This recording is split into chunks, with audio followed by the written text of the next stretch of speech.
Hello and welcome back to Pokémon SoulSilver, where today we're going to be getting the last badge. And hopefully we'll be finding a shiny Mesprit over in Ultrasun, but I don't have control over that. But anyway, between streams, I leveled up my team. We're all level 36 or 37. And my Eevee has evolved into an Espeon. Those are the things that have happened.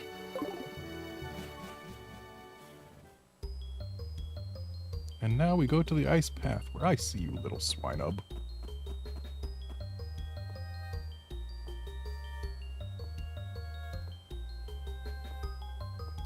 Not gonna lie, I kinda love this music playing right now.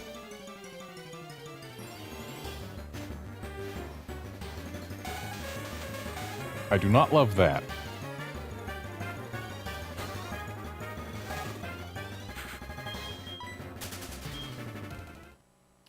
And if this place is going to be all ice types and ground types... Well, Lantern's not so good against the ground types now, is it? So let's just get someone who's a little faster so we can run away from anything that I don't care about. Because I'm pretty sure all I care about is getting 3 Swinubs in here.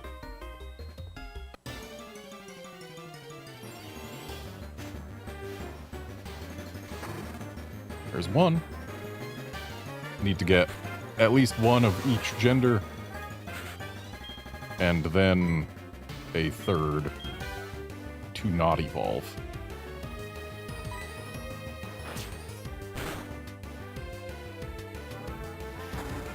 Okay, I was hoping that a bite wouldn't do it, but, well, now we know.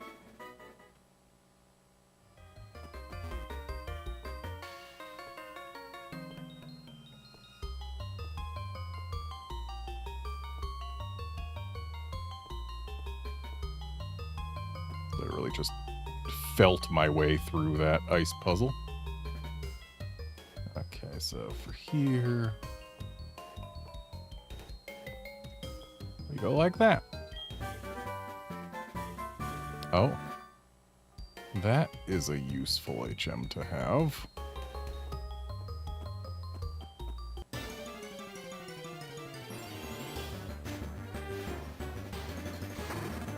Okay, we get another chance at a Swinub.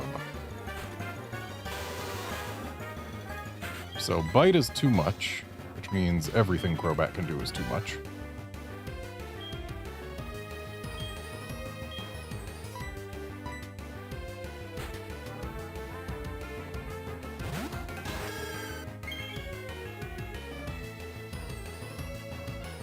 No, Bite wouldn't have been too much.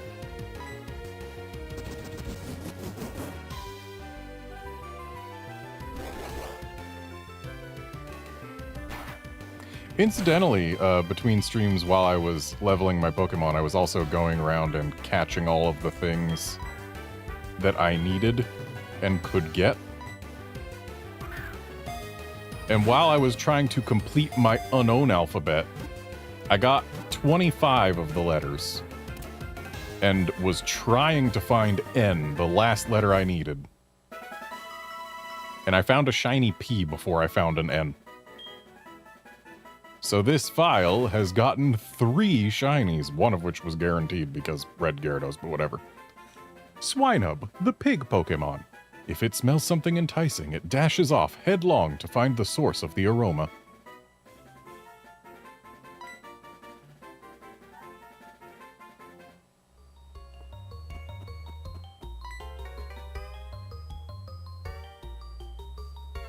The item you picked up over there, it was an HM, wasn't it? I am the one who dropped it, but I want you to keep it. You took the time to get it, right? It contains waterfall. Have fun climbing waterfalls. Me? I still need a new pair of shoes before I can enjoy waterfalls. Hello, uncommon basement dweller. It is going fine, and I hope things are going fine for you too.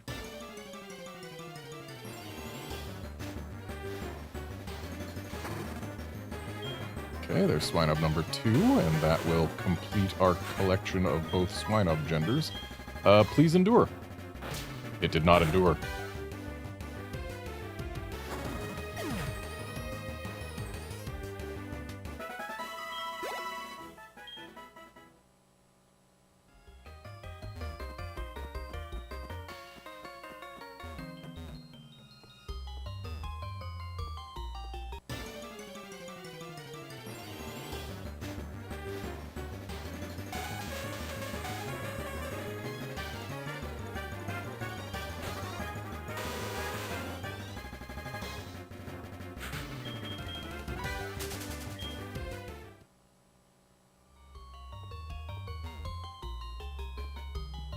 So if we push this all the way up, it will be available for later pushing into the hole.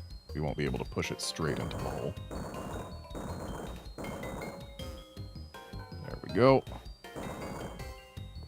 And this we can push down here.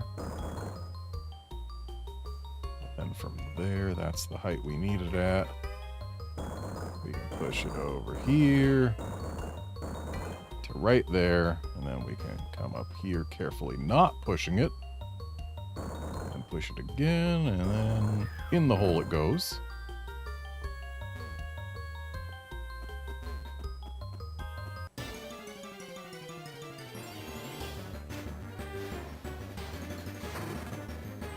Oh good, another male Swinub. So I'm just gonna test the waters with a mean look, see if it even wants to try enduring, and it doesn't.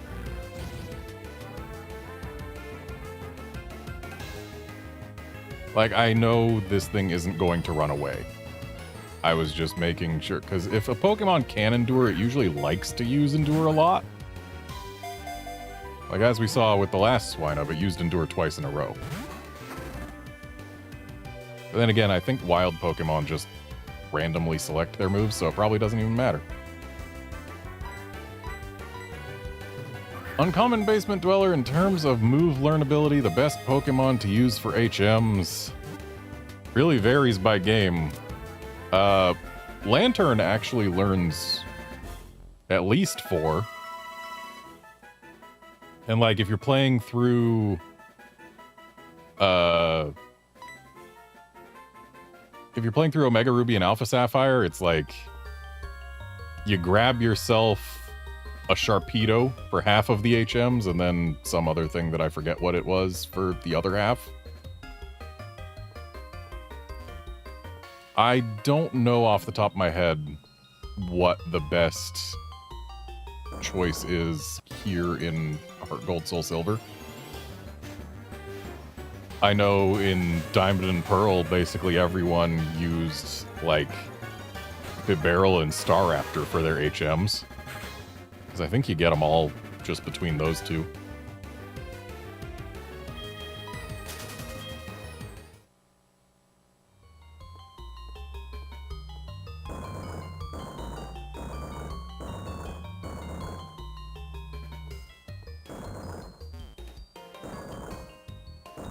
Though incidentally, in Omega Ruby and Alpha Sapphire, there is one downside to using Sharpedo as your surfer. Because while you do get to surf at double speed when using Sharpedo in that game, you can't fish from a Sharpedo's back. So if you want to do any fishing, Sharpedo is not the correct choice.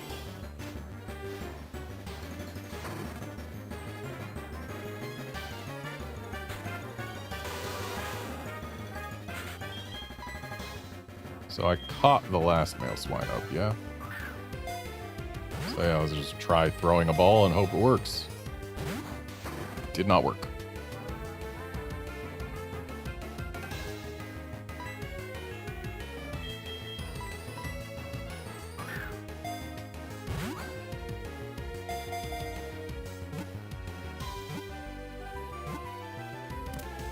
There we go. I think that's all 3 Swinubs we need.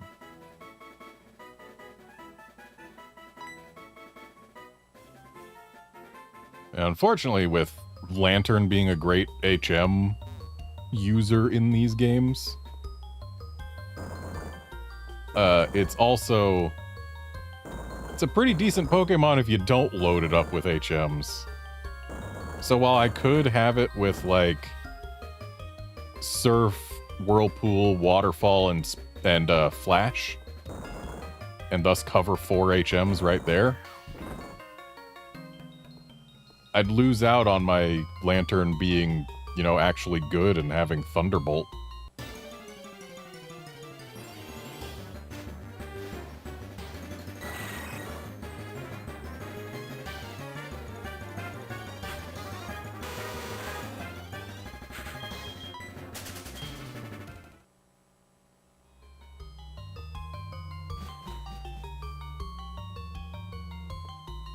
Okay, so we got all the rocks down here.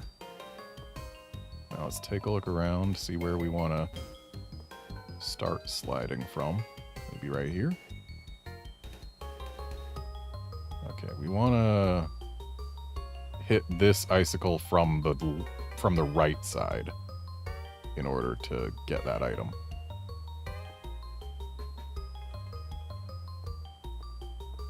So that's easy enough by just doing this.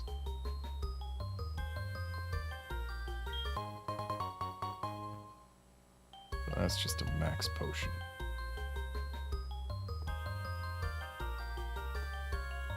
And how do I need to reach the middle here?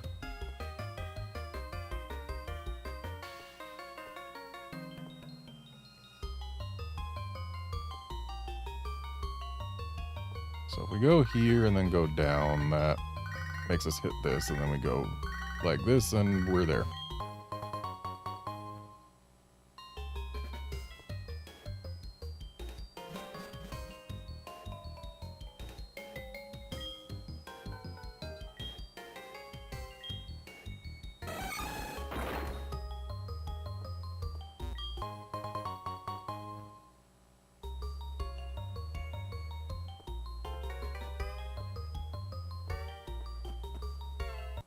That rock smash was entirely unnecessary. It only saved time.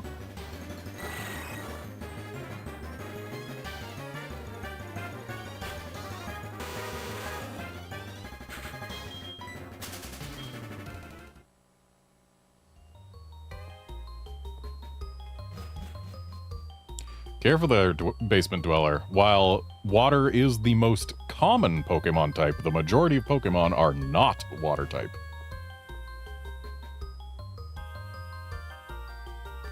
And also, sacrificing Lantern makes you, or leaves you worse off against water types, because then you don't have Thunderbolt. Like, keeping Thunderbolt on Lantern, which makes me better against the very prevalent water types, is the thing that I am concerned about. But honestly, just not using Flash on Lantern is totally fine. I am going to have to put Waterfall and Whirlpool on it eventually. It's just a matter of when I get to that point. So if we push this down 1, it makes that item super easy to grab.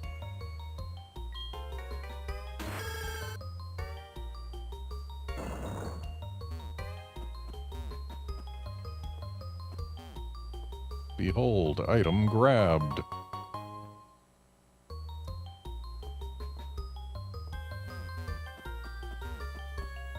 It's actually kind of interesting how few ice floor puzzles there actually are in Pokemon games.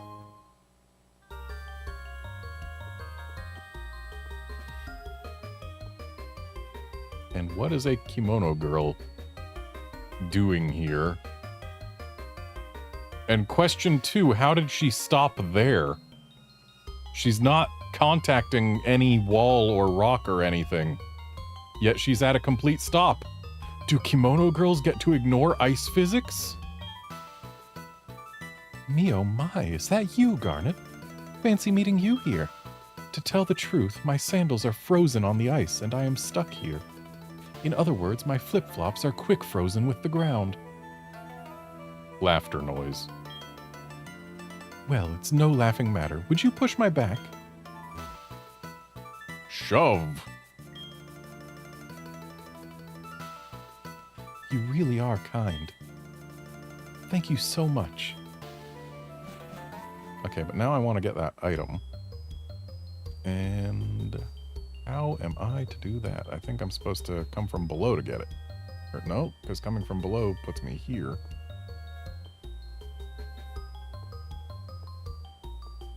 We go like this. But no, because that doesn't get us there. We need to... I see it. I see the path. It's just a matter of, can I get on the path? leave like this I can. Yes. Okay, here we go. There we go. Item. And that's a pretty good item to get. Now I need to find my way back through, which seems like it'll be harder without the Kimono Girl to help us in our path.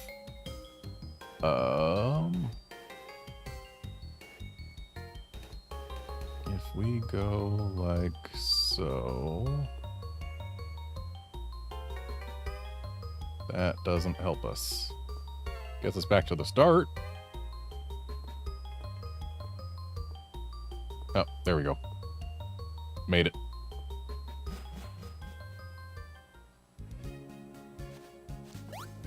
And here we are in Blackthorn City. Wow, you came through the ice path? You must be a real hotshot trainer.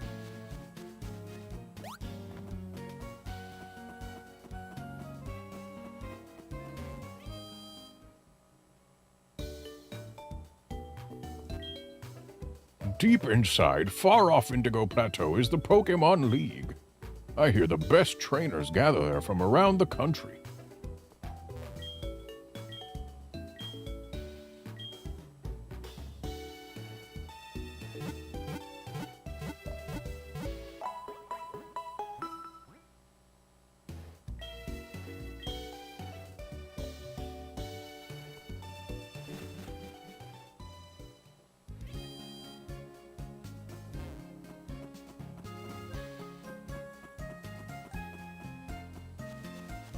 And now it's time for the final Johto gym.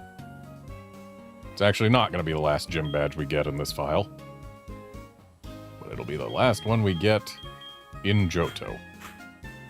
I feel like Espeon's my best bet against these dragon types, just because Psychic is good. Because August here ain't going to be very effective against them. Crobat will be decent-ish. I mean, Heracross will be pretty good against some of them. Slugma will be basically useless. Lantern will be almost entirely useless. Thankfully, it's got Signal Beam to at least give it some value. And that's all we got. Okay. So, what I'm gonna do... So I'm going to look in this here bag.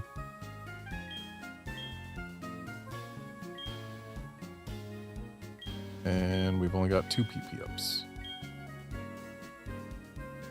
But 2 PP ups on Psychic still gives us a little bit more staying power.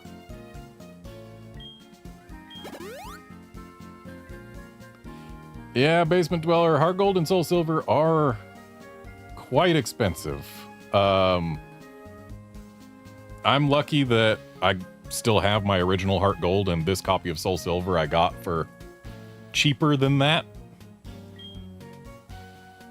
But yeah, they're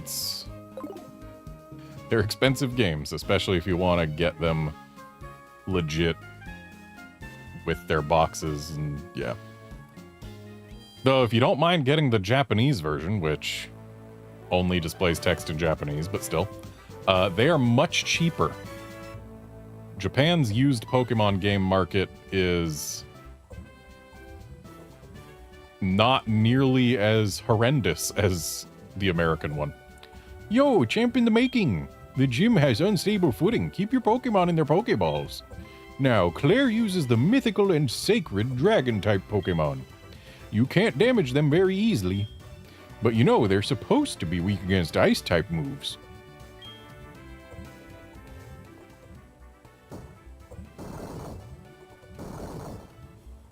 Oh.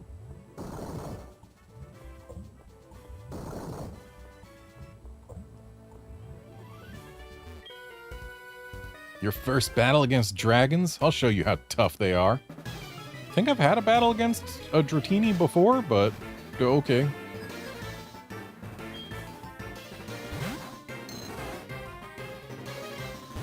I know I have some Dratinis in the box. Thank you, Pokewalker.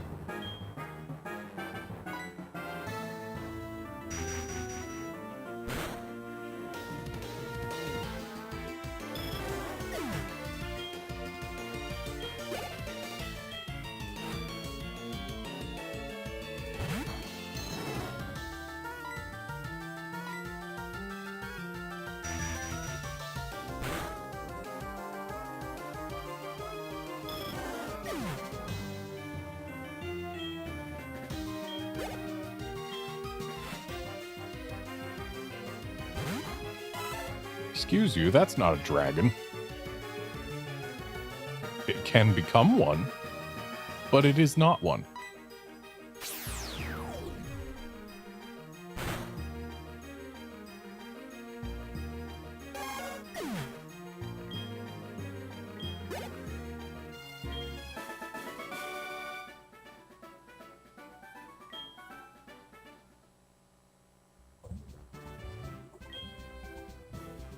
You've met the Dragon Tamer Lance? I don't believe you.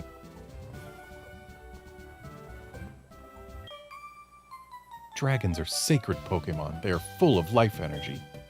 If you're not serious, you won't be able to beat them.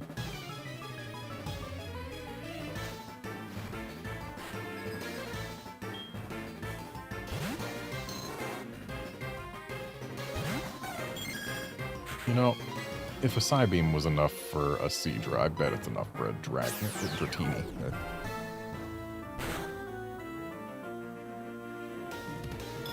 Yeah, easy.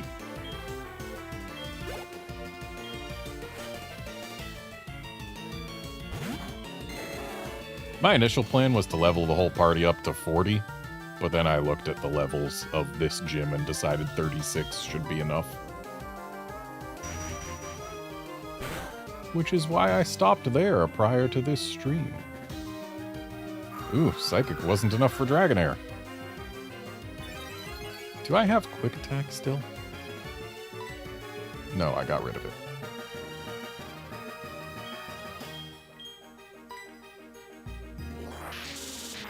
Well, there goes 40 HP.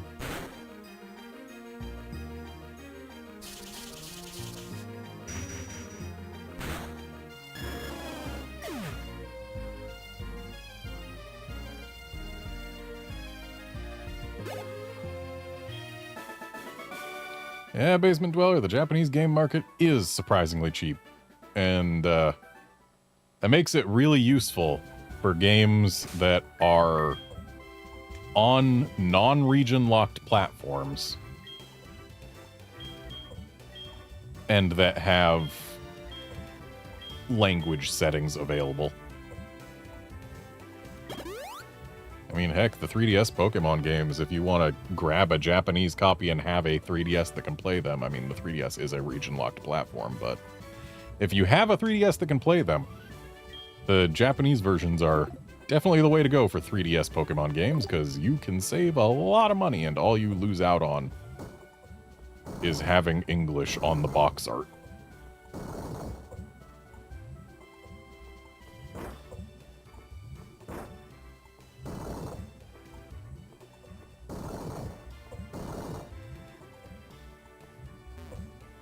Okay, so I need to get this connected to over there.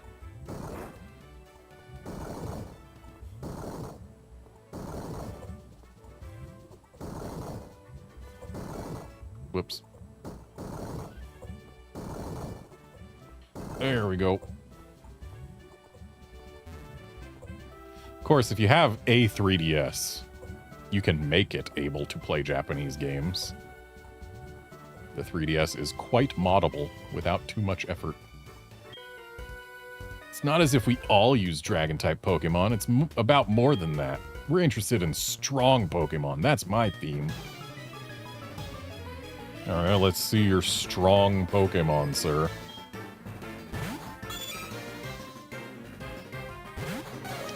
You are aware that earlier in this very gym we encountered a Seadra. Seadra is stronger than Horsey, sir.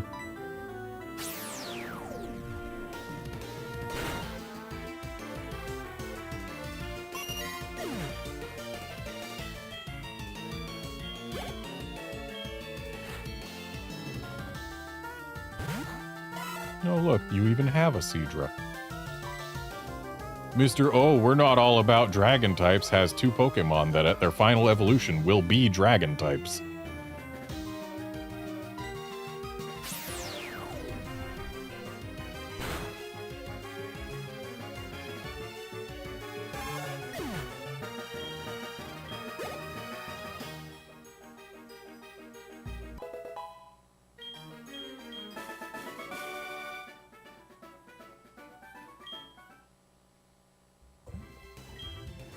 I need to make my Pokemon stronger. Pokemon and trainers both need to train.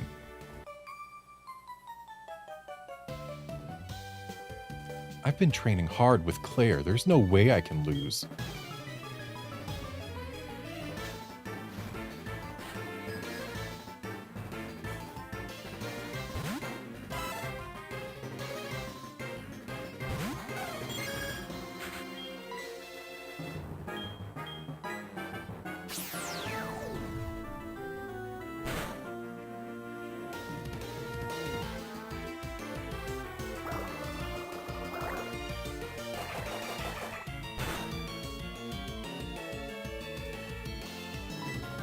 Yeah, Basement Dweller. When Gyarados was first designed, Dragon type wasn't even a thing in the game.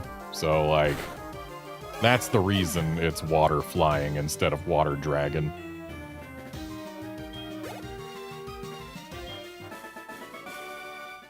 Like, yes, Dragon is a type in Gen 1, but it hadn't been decided to be its own type by the time they had finished designing Gyarados. And then there's also the fact that Gyarados is available so early in the game and they wanted Dragon type to be like a final boss type because, oh, it resists all the starters and electric. Oh, looks like I need more training, huh? So yeah, it's that combination of factors. Gyarados is available relatively early in the game. Dragon type didn't exist when they first designed Gyarados itself. And then also Dragon type is meant to be a boss battle. My chance of losing? Not even 1%.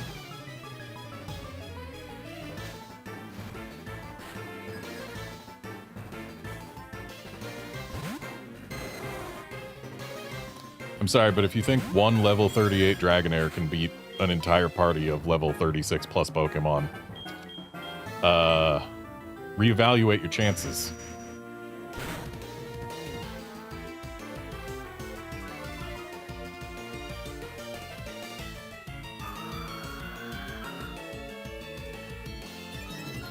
I really should have kept Quick Attack. Got rid of it because, oh, it's a physical attack. And this is an Espeon.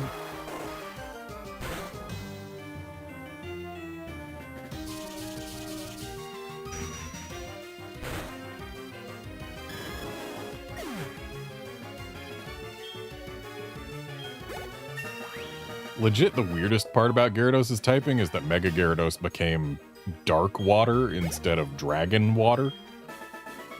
It's bizarre.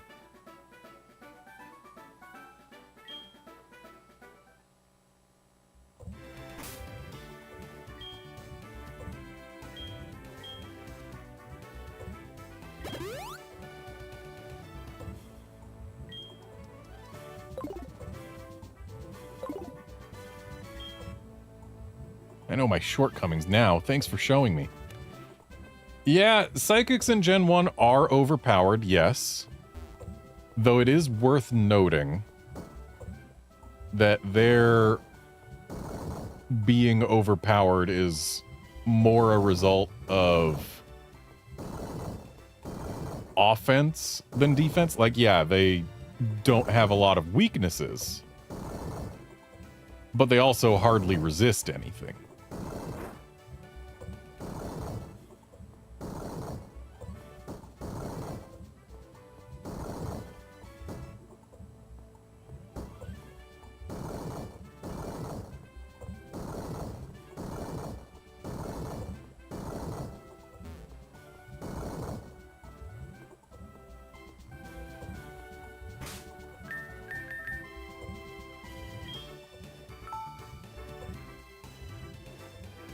And part of Psychic type being as overpowered as it was in Gen 1 was literal mistakes on the devs' part. Psychic was meant to be weak to more than just Bug. To wit, like, everything suggests that Psychics are weak to Ghost or Bug or whatever. One of the two they were actually immune to, I believe it was. And it was not supposed to be the case. I think it was Ghost, that they were actually immune to ghost attacks. But there was only one ghost attack other than Nightshade, and it was Lick. So who is ever going to find out anyway? So, like, it was developer oversight that led to Psychic being as overpowered as it was in Generation 1. And Twin Needle, yeah, it's a good bug move, but it's only on Beedrill, and Alakazam is going to outspeed Beedrill every time. And Beedrill is going to go down in one hit because it's a poison type. So yeah, it was just oversights in game design that led to Psychic being as overpowered as it was in Gen 1. And the reason Dragon was meant to be a boss battle type thing, like, you can tell because it resists all of the starter types. And they fully expected you to be using your starter for most of the game. I am Claire, the world's best Dragon-type master. I can hold my own against even the Pokemon League's Elite Four. Do you still want to take me on? Fine, let's do this. As a gym leader, I will use my full power against any opponent. If you're the world's best Dragon-type master, then why is there a Dragon-type master in the champion position of the Elite Four who is not you? That's not a dragon. You've sold me a bill of goods. And immediately, you have used a non-dragon type. So, Lantern getting more value in this gym than I expected. Assuming we don't flinch, of course. Good.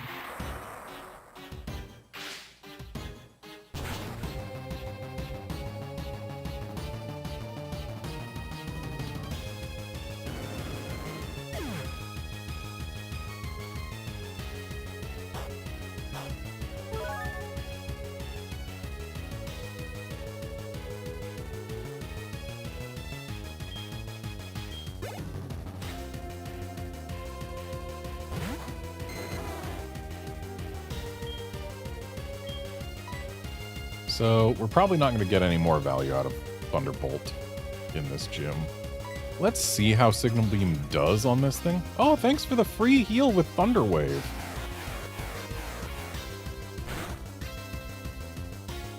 Signal Beam does not do very well at all against this thing. Okay. Let's Thunder Wave it and then swap out.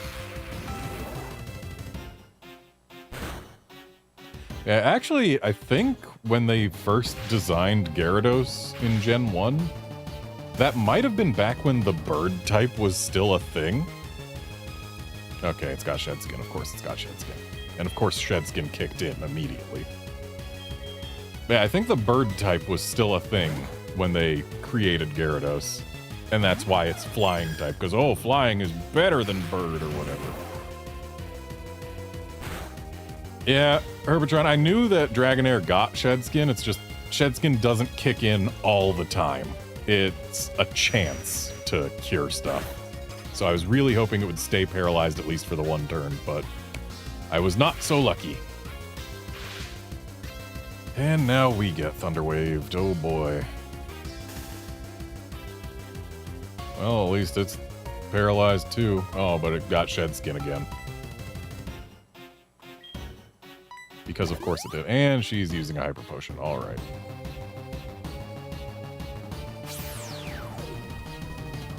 It's actually kind of funny that the Gen 1 games still have the bird type in the game. It's just not on any Pokemon that you're supposed to be able to get. It's on Missing, though.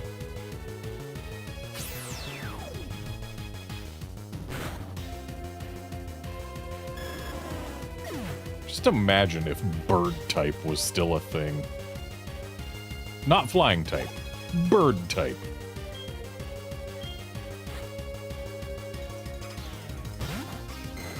Alright, we gotta get past another Dragonair. I think she has used a restorative item. I think I can use a restorative item. Sure, mine's better than hers, but I don't want to deal with this para.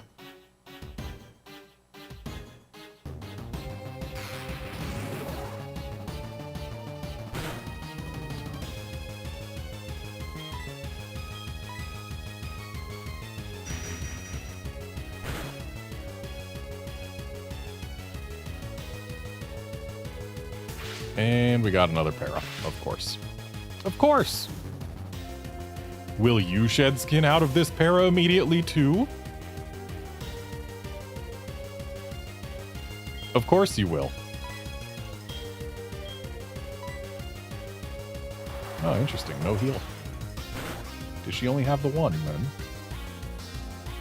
Well, at least para hasn't affected us except in terms of speed.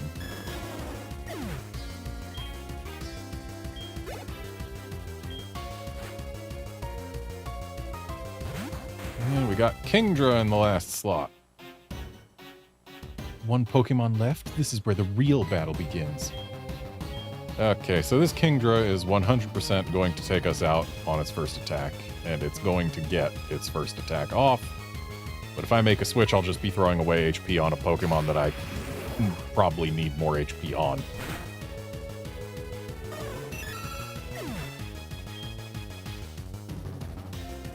Can't believe we got 3 first-term shed skins.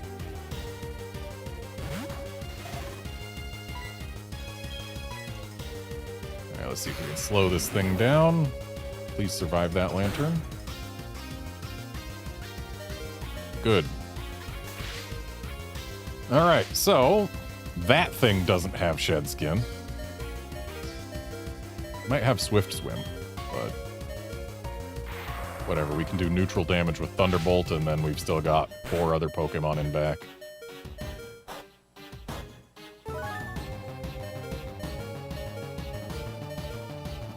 Yeah, I'm not gonna lie, Herbitron, with my current party and levels, this Kingdra scares me a little too.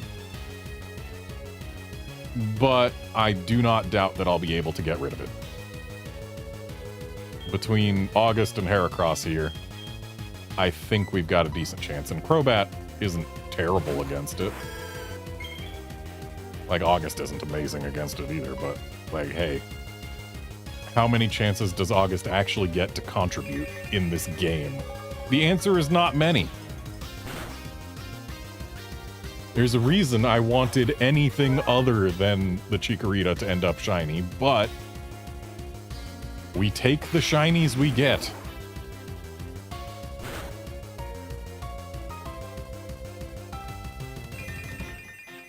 Alright, please do not let Petal Dance end yet. Go for a 3rd turn. Good. So there's a chance this Dragon Pulse just takes us out. Alright. You're kidding, right? I'm supposed to win. I already decided. Unfortunately, that's not how Pokemon battles work. Basement Dweller, in terms of Pokédex numbers, yes, Crobat was the first Friendship Evo. But there were also a handful of other Friendship Evos introduced in the same game, so really, can you say that Crobat was the first?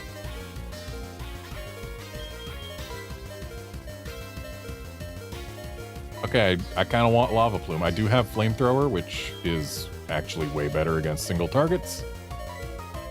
But having both doesn't hurt, and it's not like Slugma's fast enough to actually get value out of her cover anyway.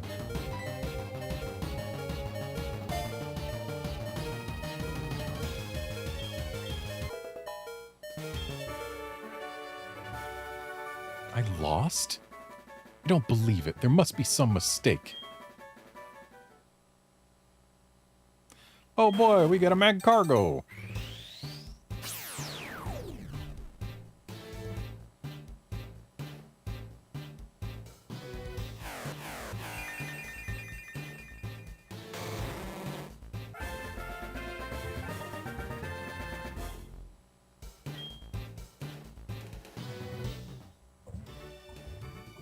I won't concede this. I might have lost, but you're still not ready for the Pokemon League. I know, you should take the Dragon Master Challenge. Behind this gym is a place called Dragon's Den. There's a small shrine at its heart.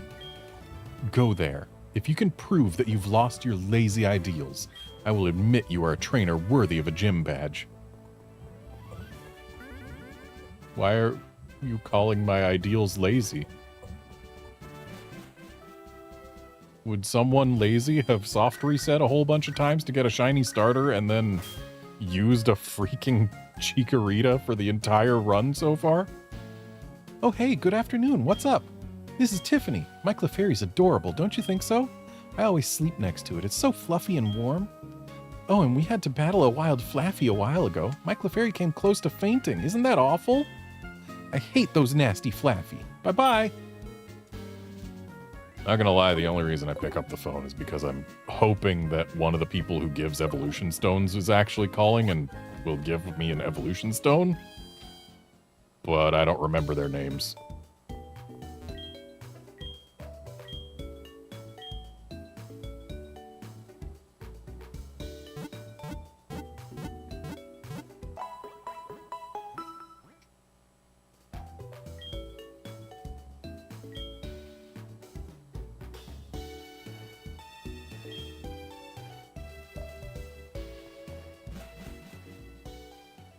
Oh, we're gonna want to have an open party slot. At least I think we are.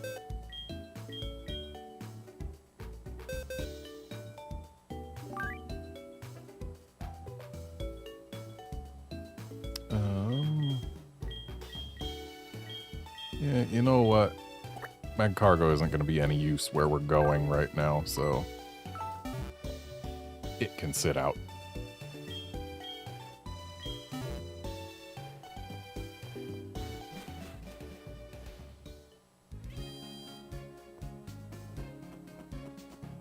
As we are about to go get what for a good few games was the only Extreme Speed Dratini that you could get. Which could then pass Extreme Speed down, of course, but at least I think it could. But it was the only way to get Extreme Speed on a Dratini was for someone to have gotten specifically the Dratini that's coming up.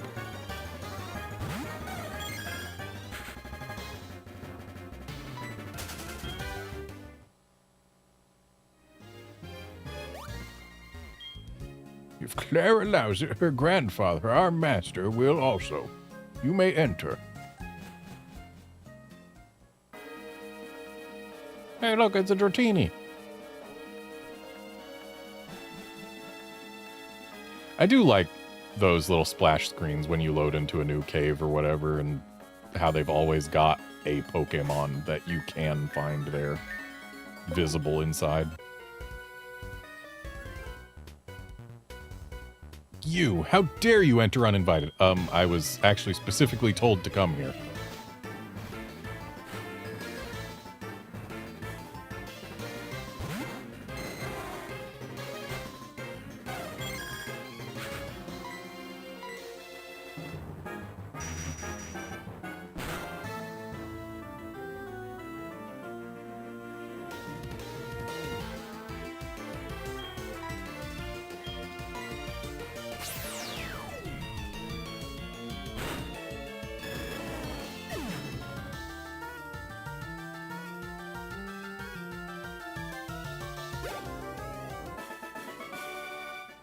Yeah, Herbatron, I think Fire Red and Leaf Green were the first games with the splash screens, and I think Fire Red, Leaf Green, Heart Gold, and Soul Silver were the only games with such splash screens.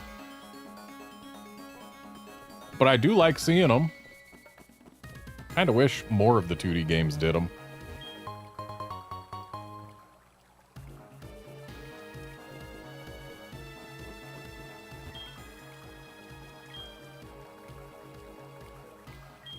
Can't even say it's exclusive to remakes because Omega Ruby and Alpha Sapphire didn't do them.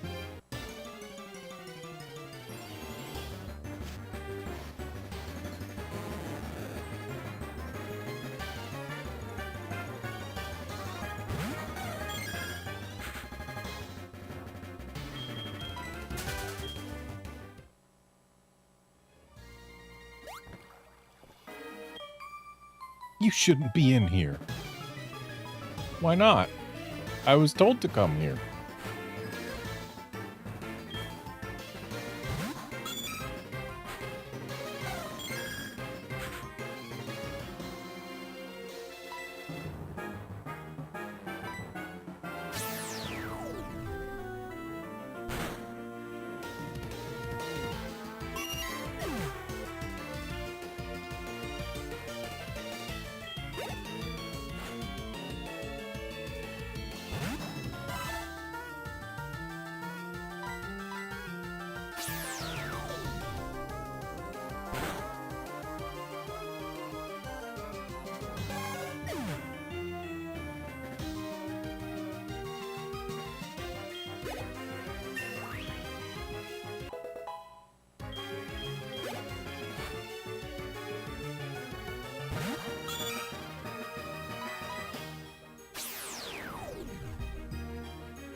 Soon I'm going to get permission from our master to use dragons.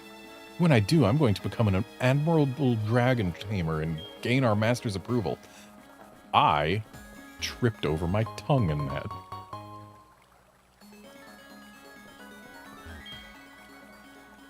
You ever find that there's just some words that when you're trying to read them aloud are just, for no reason at all, way harder than any other words to read? Admirable gets there for me. Like, it's... I know it says admirable, but if I am trying to read it aloud, it is significantly harder to say than so many other words. And like, if I'm trying to say it just off the top of my head, rarely ever going to mispronounce it. But if I am reading it aloud, it is harder than saying it on my own or than saying most other words. It's a stranger, someone we don't know. Who are you? Garnet.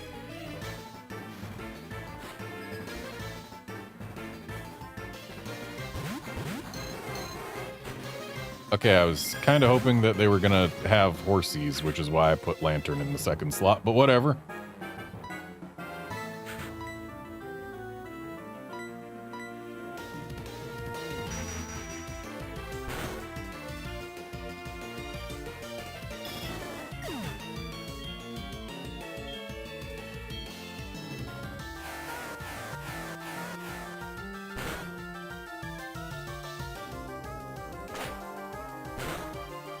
I would just like to point out that the ace trainer we just fought was saying, oh, soon they're going to let me use dragon types.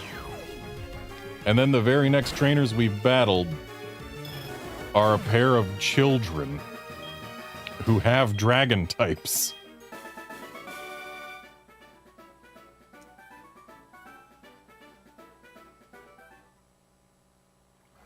So why is it that these two little girls are allowed to use dragon types, but that ace trainer up there isn't? It was like having to battle Lance. We'll tell on you. Master will be angry with you.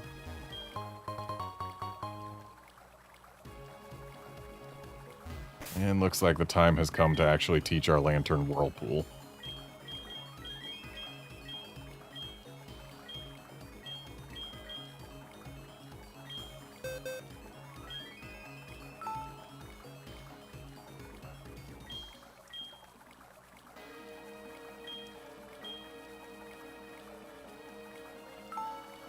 Basement Dweller, the reason I named my female characters Garnet is because I wanted a name that was...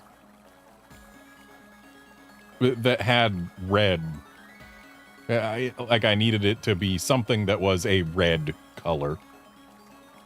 And the reason I settled specifically on Garnet for that is because it was my favorite color among the red Jewel Chow in Sonic Adventure 2 Battle. The fact that Garnets also happened to be my birthstone was just a happy coincidence I discovered later. But yeah, Garnet because is red.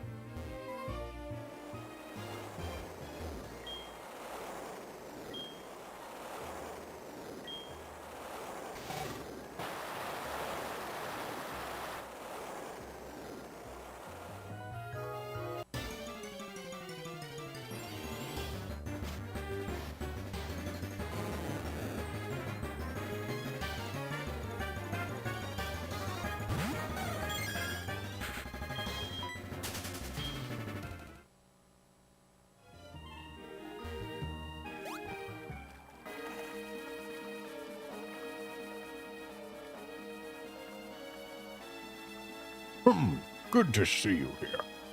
No need to explain why you came. Claire sent you here, didn't she? That girl is a handful. I'm sorry, but I must test you. Not to worry, you are to answer only a few questions. Ready? What are Pokémon to you? They are friend. Oh, I understand. What helps you to win battles?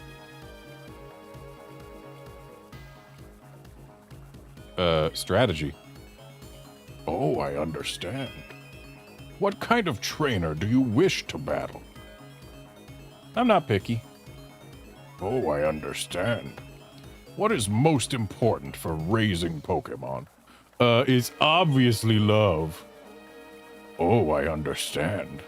Strong Pokémon, weak Pokémon, which is more important?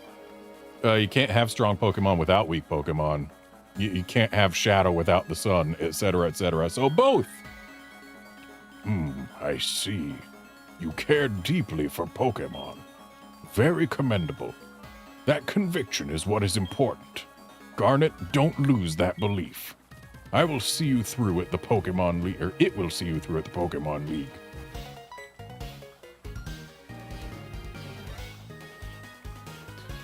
So how did it go? I guess there's no point in asking. You did fail. What? You passed? That can't be. You're lying. Even I haven't been approved. Claire, this child is impeccable in skill and spirit. Admit defeat and confer the Rising Badge. Or must I inform Lance of this? I understand. Here, this is the Rising Badge. Hurry up, take it.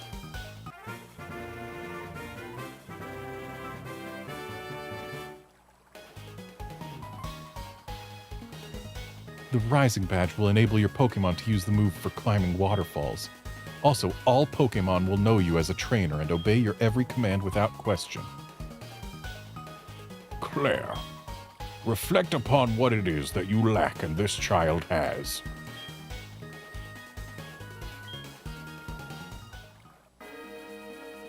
By the way, have you heard of Lugia?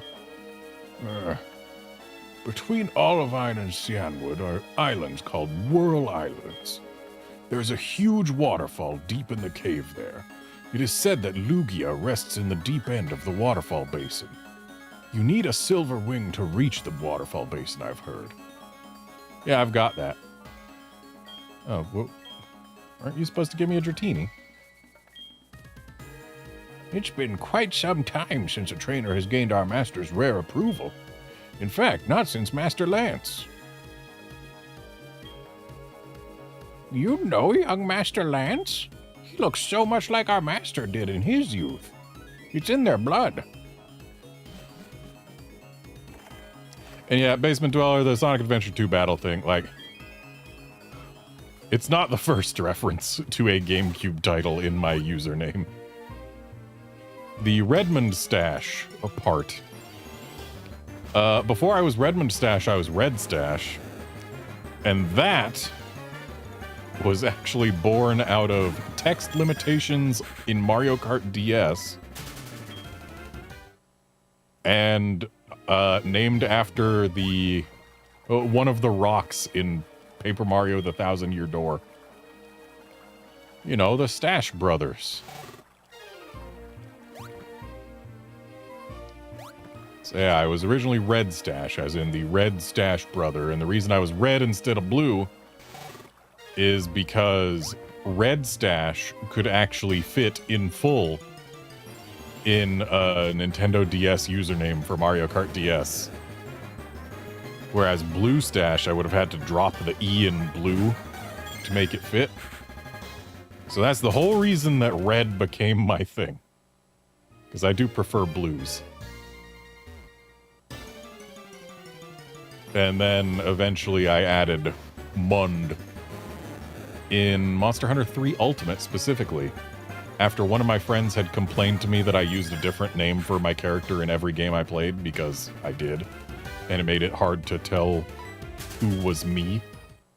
So I decided, okay, I'll just make a name based on my generic online handle and start using that forever. And yeah, I decided to add Mund because Redmond sounds like a person's name. I mean, sure, Red is also a person's name, but that's not satisfying enough for me or whatever. So yeah, Redmond came from that. And I have been RedmondStache ever since. Except in cases where I am Garnet. For reals though, my dude, aren't you supposed to give me a Dratini or is that later? Do I need to get Lugia first or something?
Feels weird that there's no entrance to the shrine on this side.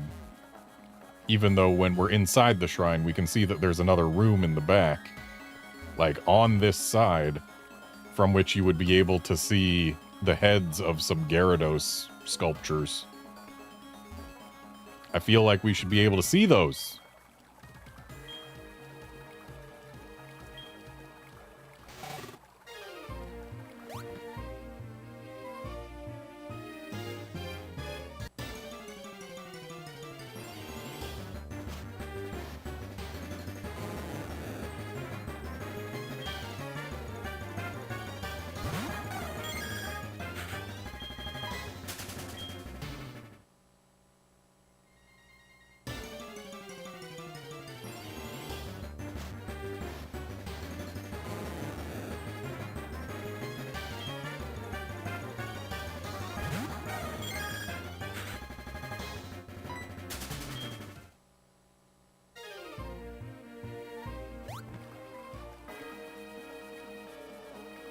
Wait.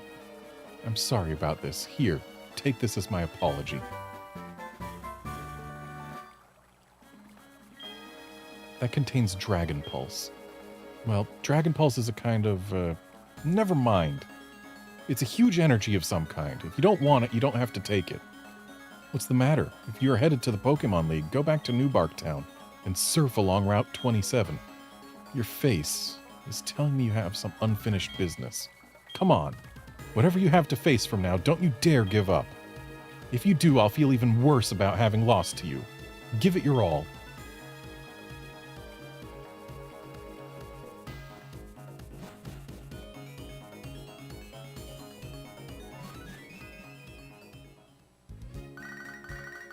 Oh, hi, Professor Elm. Hello, Garnet. How's it going? I've gotten hold of something neat. Swing by my lab and pick it up. See you later. I hope it's actually something neat.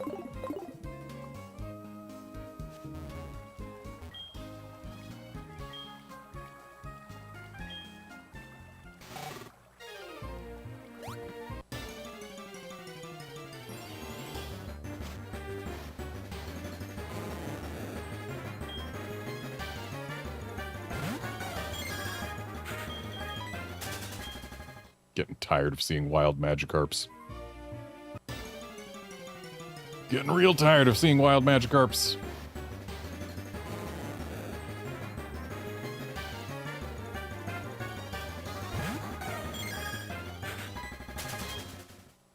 On the subject of seeing wild Pokemon, between the last time I had a Ribbon Road stream and this time, they've actually revealed a trailer for the Switch 2 patch for Pokemon Scarlet and Violet.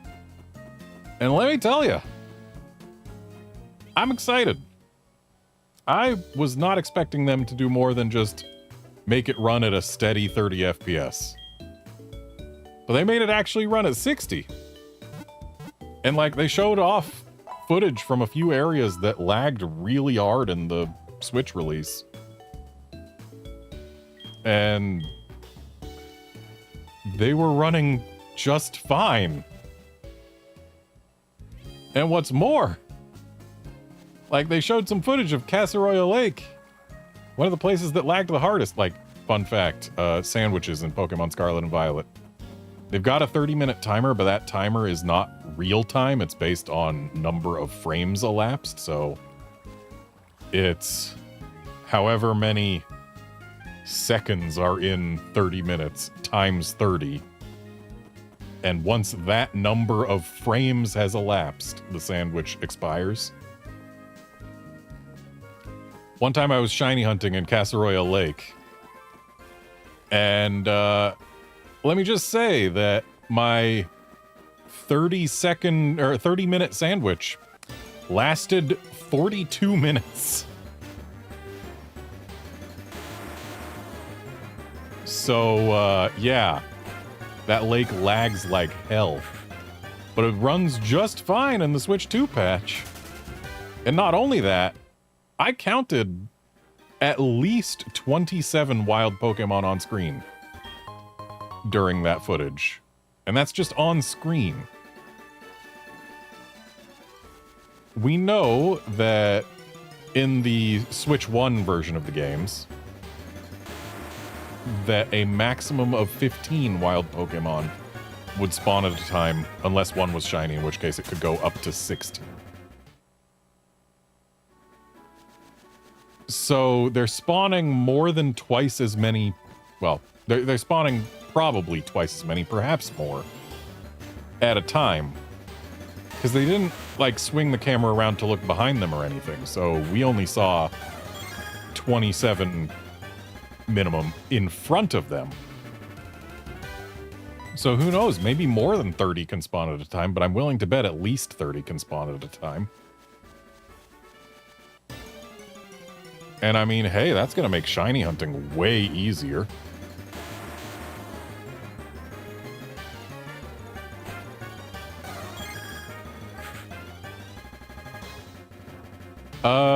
As far as major third-party titles running on Switch 2, Basement Dweller, what we have seen already from Cyberpunk, like, it runs okay. The footage that we have been shown, like, it looks like they're targeting 30 FPS, and judging by what CD Projekt Red has said, they've got a 30 FPS graphics mode and a 40 FPS performance mode. And, like, the 30 FPS footage that we have seen has had the occasional frame drop, so, like, it's not going to be a flawless 30. And Elden Ring, I'm willing to bet, will have all the same kind of stuttering issues as it has on every system. As for how well it runs other than those stutters, anybody's guess for now. But considering that the Switch 2 lies between a PS4 and a PS4 Pro in terms of power, and closer to the PS4 than to the PS4 Pro, I think we can use that to calibrate our expectations. Be prepared for anything. Let me see if your Pokemon have been raised properly. So, like, if we're talking games that were made for the PS5 but have been ported to Switch 2, they're not going to run as well as they do on PS5. Just straight up. Not going to. But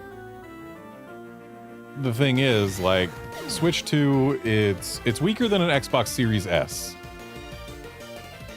But in terms of image quality, it can be better than the Series S in some ways, specifically because it has access to NVIDIA DLSS, which is a really good upscaler. Like, it's not perfect. There will be some artifacting as a result of specifically DLSS.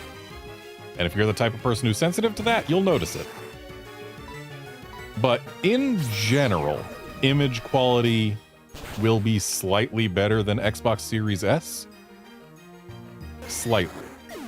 There will be ways that it is worse. But in general, it looks slightly better. So, like, yeah, it'll be able to push better visuals than it otherwise would without DLSS, but it's not going to be perfect. And there is one of the Pokemon that I have been looking for on this route. So let's swap over to Lantern.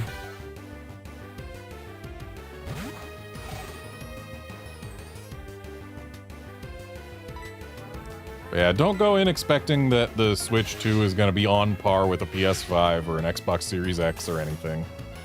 In terms of horsepower, it doesn't even match the Series S. So, like, if a game lags or stutters constantly on Series S, it'll probably do the same on Switch 2. But, like, yeah, we're still going to be able to get some pretty good experiences out of it. What I hope is that more devs try and stay within the Switch 2's performance limits. Because really, most of the time when you see a game not running well, it's because the devs basically overshot the capabilities of the system. And that's one thing in, like, PC gaming, where hardware is constantly getting better, so eventually a game that runs bad now will run well on future hardware. But aiming for future hardware on a system with a fixed spec just isn't right.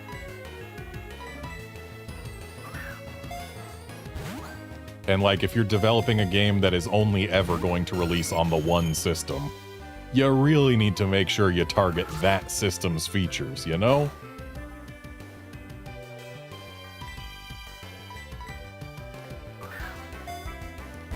But I hope what we see is more devs going for 1080p 60 than 4K 30.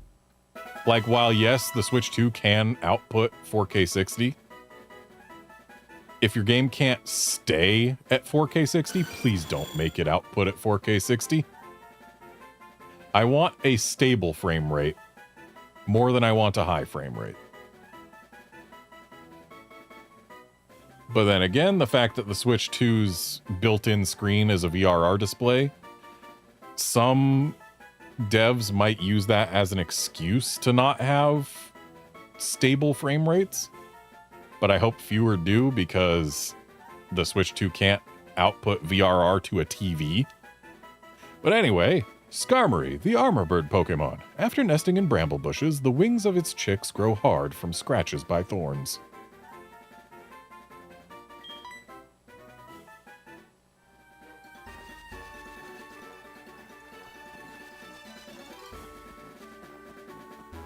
We've missed a trainer.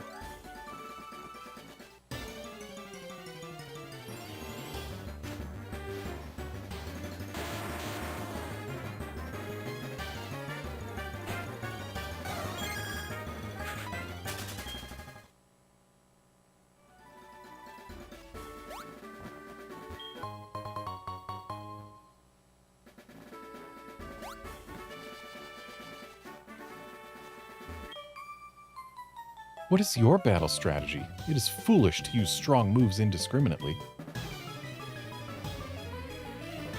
Well, that depends on the strong moves, really.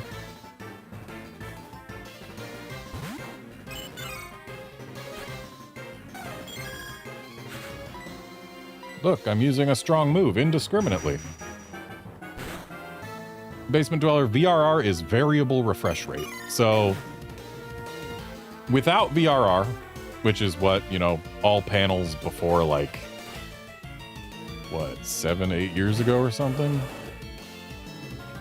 Non-VRR panels, they refresh the image on their screen a fixed number of times per second at fixed points in time. Like, every X milliseconds, they refresh what's on the screen, because that's just how the panel works. So, like, if it's a 60 frame rate or 60 hertz panel, it displays at a frame rate of 60 frames per second, which means that it's refreshing the panel every, what, for 60 FPS, it's 16.6 milliseconds, I think.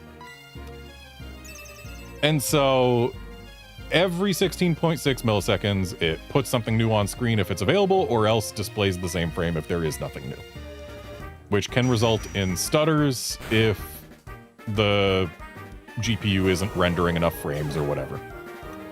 Variable refresh rate allows them to vary the refresh rate, which means that it will display a new frame whenever it's available or whatever. So, like, instead of being locked to always displaying at 60 FPS, regardless of what frame rate is being fed to it, it will be able to display up to its refresh rate, but can subdivide things to make it so that whenever there's a new frame available, it displays the new frame, as long as it's below the maximum frame rate that it can do. So, like, if you've got a 120 hertz panel, can display at 120 frames per second, and you're playing a game at 60 FPS, but it drops frames every once in a while, instead of having a full frame hitch, so, like, instead of having 59 unique frames and then one doubled frame because of that frame drop, it'll have 59 frames displayed over the course of the full second, which means that it's a slightly smoother viewing experience, and it makes those hitches far less noticeable. And yeah, the Switch 2's built-in screen can handle variable refresh rate, which means that if it's displaying a 40 frames per second version of a game, that's great, because 40 FPS in terms of frame times is exactly halfway in between 60 FPS and 30 FPS, which makes it a pretty good viewing experience. But 40 FPS on a 60 hertz panel that does not support variable refresh rate doesn't work quite so well.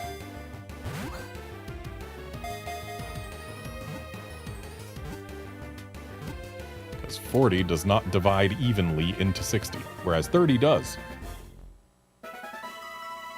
So yeah, while there are definitely some publishers that are going to take advantage of the variable refresh rate display in the Switch, I hope that more of them have that as just options instead of the default, especially when you're playing in docked mode, where variable refresh rate is not supported. Teddy Ursa, the little bear Pokemon. Before food becomes scarce in wintertime, its habit is to hoard food in many hidden locations.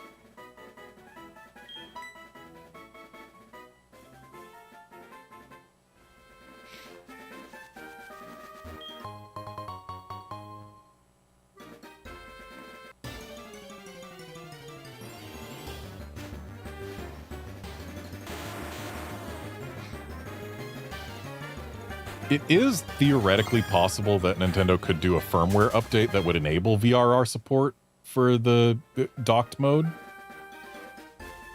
Though it is worth noting that it would, by necessity, lock out certain higher frame rates. Like, I don't think it would be able to support 4K 60 VRR.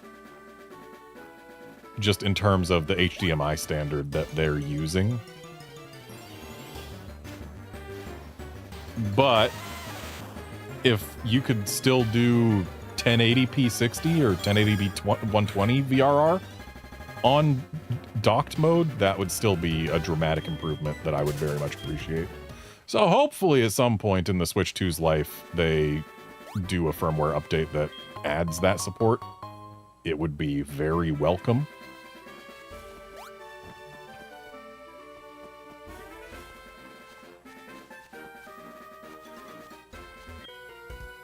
Why do I climb mountains? Because they're there. Why do I train Pokemon? Because they're there.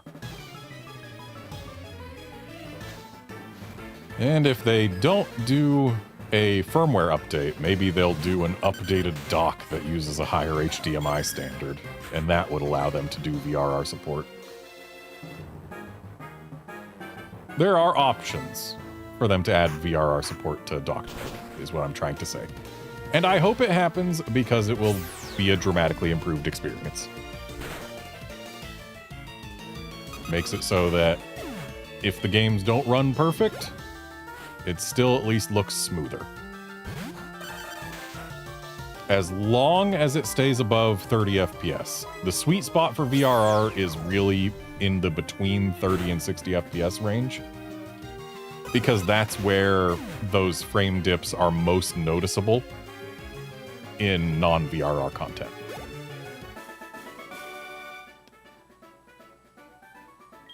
Like, if you're below 30 and you've got VRR support, like, yes, you're still going to have a more smooth experience, but you're still going to notice that the frame rate is that low. The best thing ever to happen to me was discovering Pokemon. Okay, so let's take what this guy just said. The best thing to ever happen to him was discovering Pokemon. This is a world where Pokemon are super common. They've been known about for hundreds of years, thousands even. Pokeballs were invented hundreds of years ago. So people have been partnering with Pokemon, using Pokeballs for hundreds of years. And this guy is saying the best thing that ever happened to him was discovering Pokemon. That's like you or me saying the best thing that ever happened to me was discovering dogs. My guy, you did not discover them. Sure, getting a dog maybe, but discovering them? No. There's something that you knew about since before you knew about anything. I am sure you saw plenty of Pokemon before you could even speak words. I'm reminded of one time I went to the aquarium with one of my nieces when she was really young, just starting to learn to talk. And we got to one of the aquarium's exhibits, which is a huge multi-story tall tank full of all kinds of kelp forest fish. And, you know, since we could look up and see the fish above us, my niece, she saw the fish swimming up there and she pointed at them and said, "Bird." And we had to explain that no, those are fish. They are up, but they are not birds. They're still in water and they're swimming, so they're not birds. Like, you can't have an experience like that and say later in life, oh, I discovered birds or I discovered fish. No, they were always there. You just maybe didn't know what you were looking at. Have you heard of a place called the Battle Frontier? It's a huge place with many battle facilities, and it's located west of Olivine City. Let's see. If you manage to win all the way up through the Pokemon League, you might want to try it.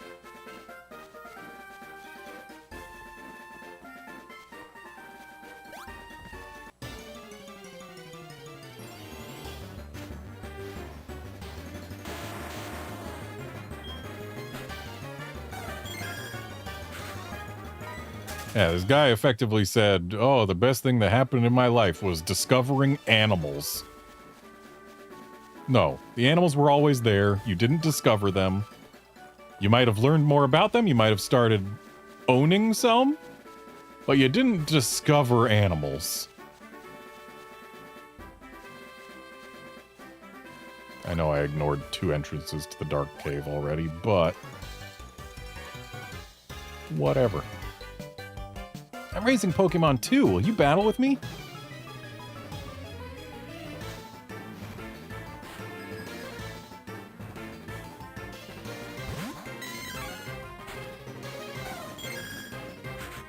Was I supposed to be able to get here earlier?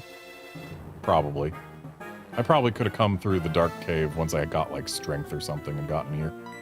Because there's no way they would put a level 17 thing on the same general path as people with level 20 plus Pokemon.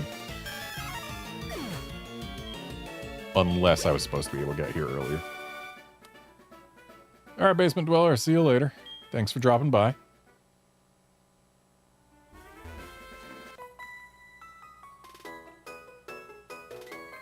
I race Pokemon too. Will you battle with me? They all ask, but don't give me a choice.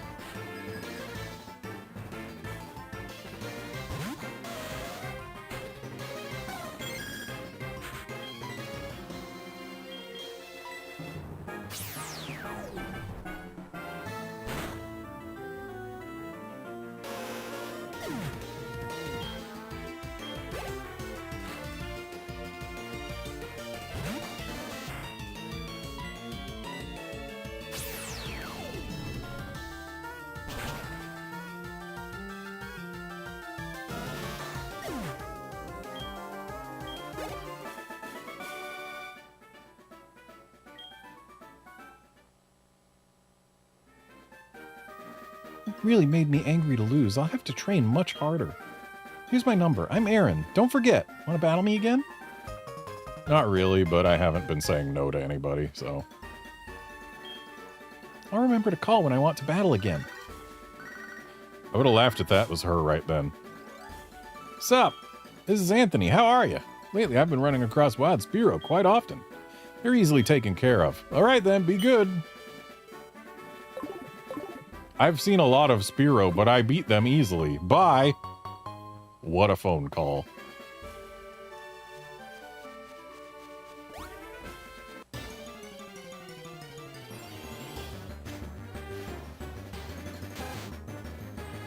Level 4 Rattata, you say?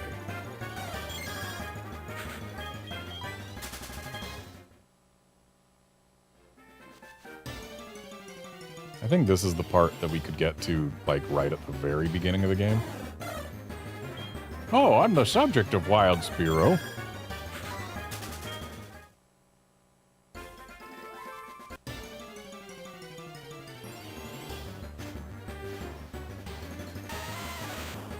It just occurred to me that I've been walking around with a synchronized Pokemon in front.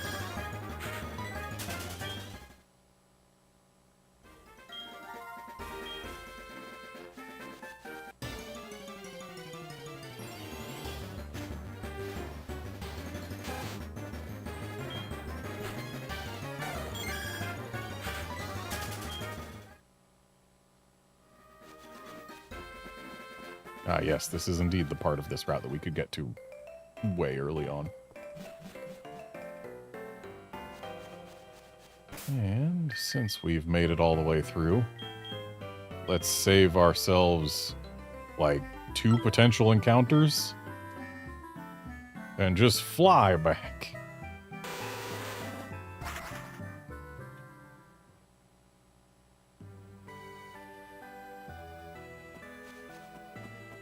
All right, Professor Elm, what do you got for me?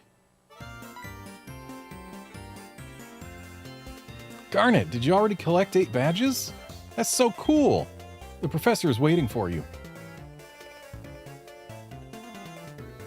Hi, Garnet. You never cease to amaze me. Thanks to you, my research is going great. Take this as a token of my appreciation. Oh. I won't use it, but thank you. The Master Ball is the best. It's the ultimate Pokeball. It'll catch any Pokemon without fail. It's given only to noted Pokemon researchers. I think you can make much better use of it than I can, Garnet. By the way, we just had a group of beautiful kimono girls looking for you. Garnet, people are talking about you. I heard you helped kimono girls? You've been helping all these people. You make me proud to be your friend. The kimono girls are waiting for you at the Ecruteak Dance Theater.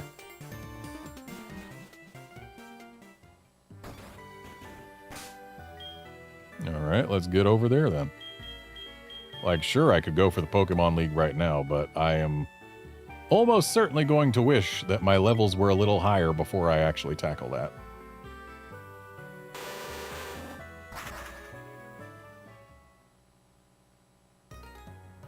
Plus, I can go get Lugia in the meantime. Not that I would be using Lugia, but I can get it. I think what I'll do is not teach Lantern Waterfall. I'll just grab another Pokemon to put in the final slot to use Waterfall with. Because I don't see Magcargo being particularly useful inside the Whirl Islands. So let's grab someone else who can Waterfall. I bet a Dratini could learn Waterfall.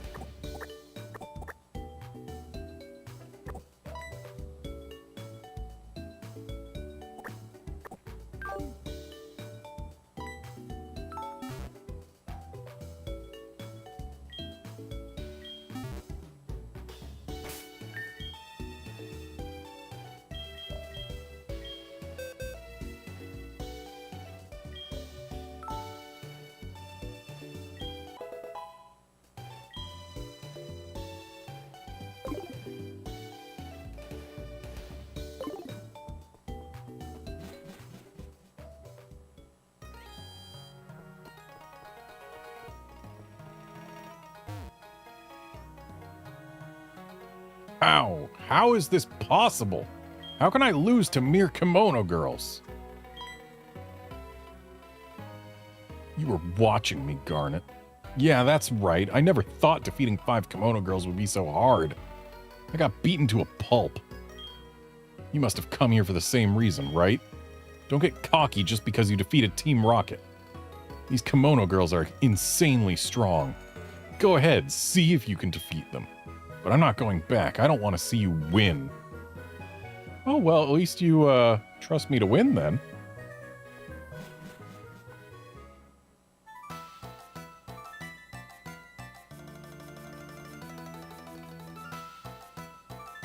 Welcome. My name is Zuki. I met you previously in Violet City. In order to bring back Lugia, we needed someone with the right bond with Pokémon. We asked Mr. Pokémon to give this mystery egg to whoever showed true potential. The egg was eventually handed from Mr. Pokémon to Professor Elm, and then to you. However, being pure alone will not be sufficient to face the power of this Pokémon. I must test you. Are you ready?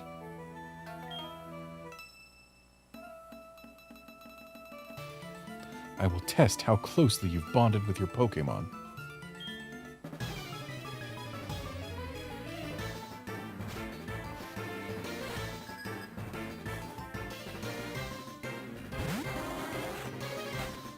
Okay, not the best matchup for Espeon here. And I wish I didn't get rid of Signal Beam on Lantern, but we've got Heracross. Sure, Heracross doesn't have Mega Horn yet, but we've got Brick Break, that'll help.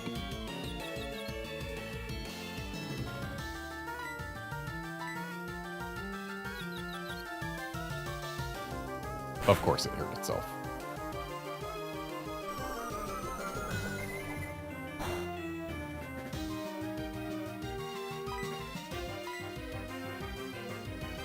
Well, at least we snapped out quick.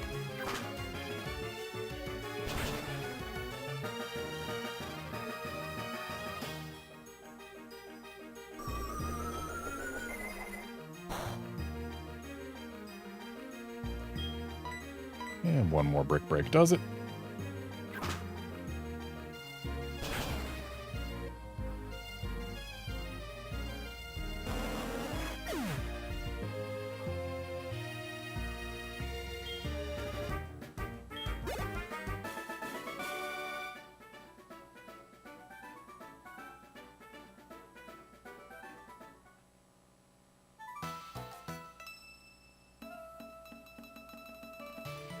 You are quite strong. You helped me in the Ilex Forest. My name is Naoko. I'm the one that's not so good at directions. My eyes witnessed you defeating Team Rocket when Kurt was in trouble with the Slowpoke well. Allow me to challenge you and your Pokémon.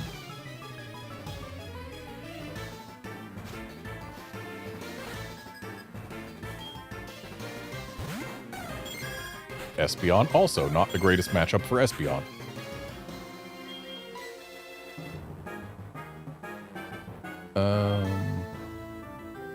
Crobat's got Bite, but swapping in, we risk getting hit by a Psychic move. But then again, it's not going to use a Psychic move against our Espeon, is it?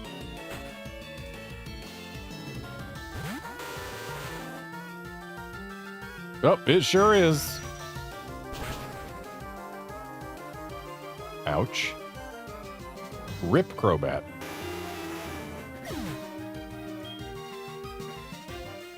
Okay, what else have we got?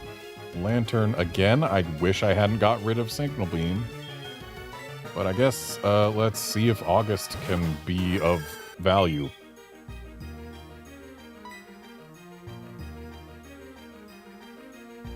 Espeon is weaker on the physical side, so I imagine Strength will probably do more than Petal Dance. Hey Guard, I'm doing fine. Hope you are too. Alright, so that's the one attack August gets to get off. And that's a disappointment. So here's what we're going to do. We are going to revive our bat.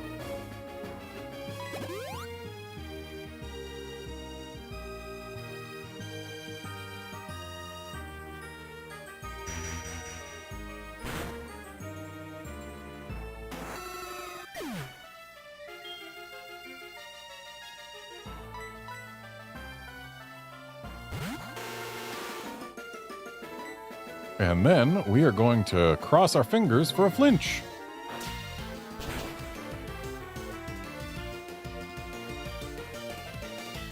No flinch. Oof.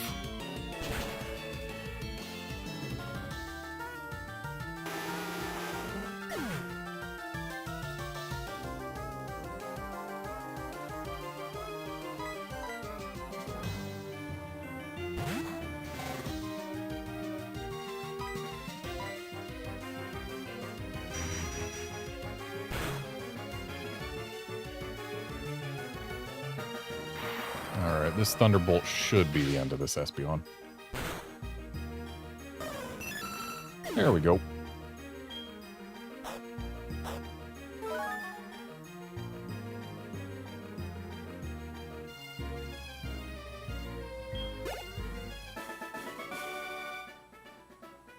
Oh, you are truly strong.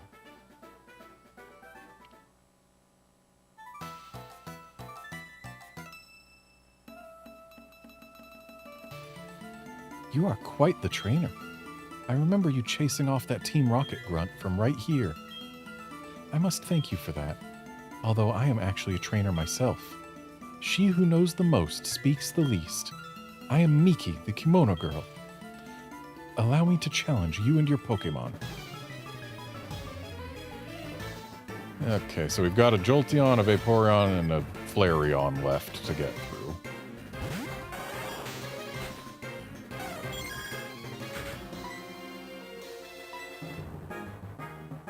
Which means Espeon can actually contribute to these.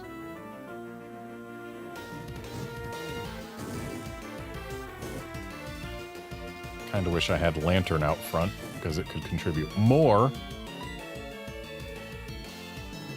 But Espeon can still manage.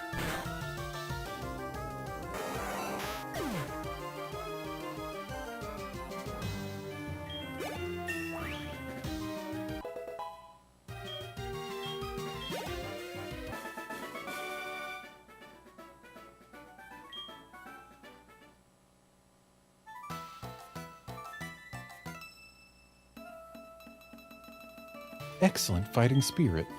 You got me off the ice by pushing me from the back. I am the one who skates in sandals, not in scandals. That would be weird. I am Sayo, the kimono girl. I was listening in the Dragon's Den when you passed the test of the Elder. Allow me to challenge you and your Pokémon.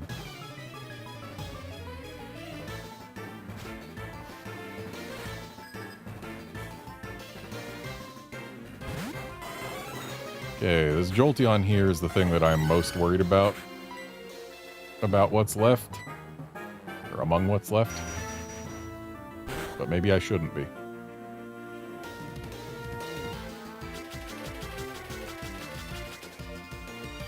Oh, it doesn't know. It doesn't know.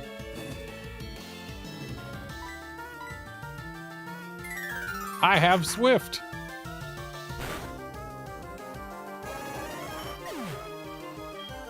I was worried about the Jolteon because I thought it might have Pin Missile and use it.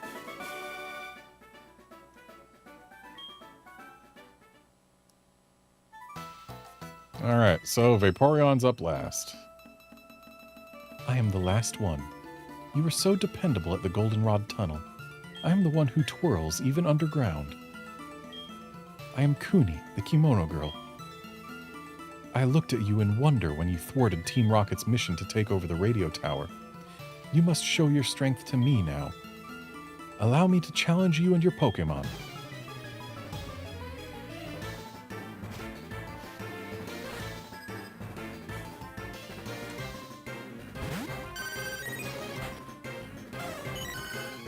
So if Espeon goes down, we swap over to Lantern and have a good time against this thing. Otherwise, Espeon doesn't go down and we just keep using Espeon.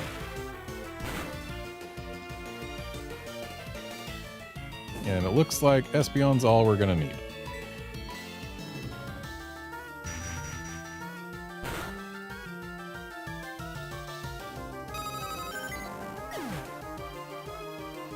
Yeah, Guard, no kidding these battles are rough on whoever you lead with. Oh, you are wonderful.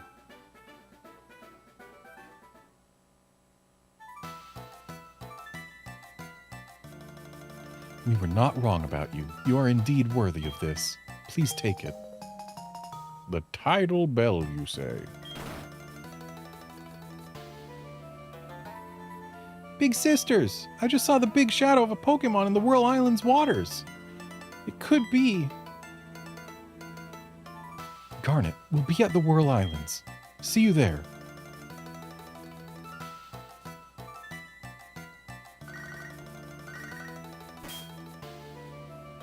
Hi, Garnet. This is Aaron. How are you doing? And I just battled and we defeated a Rattata. I've raised my Pokemon properly. See you. Bye-bye. Ah, yes. The true mark of whether or not you have properly raised your Pokemon. Whether you can defeat a Rattata.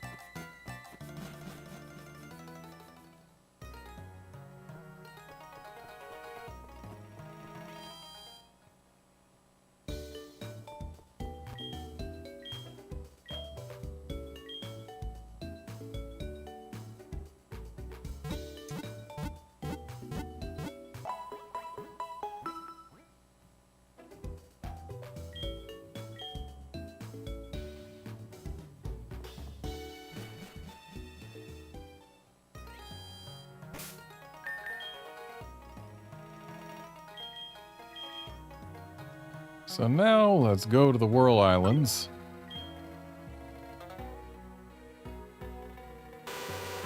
Oh, and I learned why I didn't find any Mantines while surfing back from Cyanwood last time I did that. It's a gold exclusive. A Heart Gold exclusive, rather. And thus, it does not exist in SoulSilver. So all I can find by surfing is Tentacool and Tentacruel.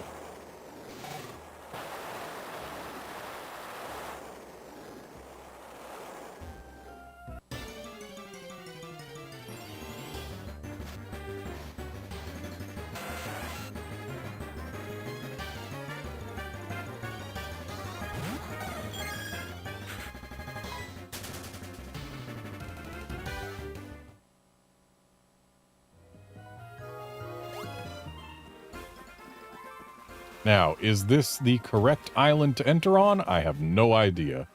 But it's where I'm going. Hey, look, there's a seal. Oh, it's dark in here, too? Please tell me Dratini learns Flash. Please. Right, Flash is a freaking TM in this game. But at least I've got one. Please tell me Dratini learns it. Please, please. Dang it. I'm not teaching it to any of these. Okay, so. I need to find whether I've got anything that learns both Waterfall and Flash. Alternatively, Whirlpool and Flash. That isn't Lantern.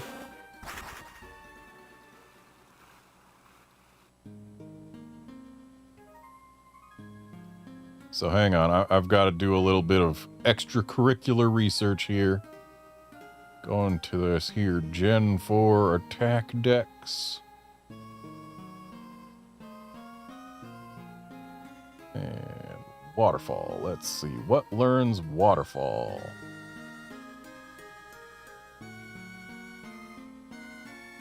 I mean, I could just...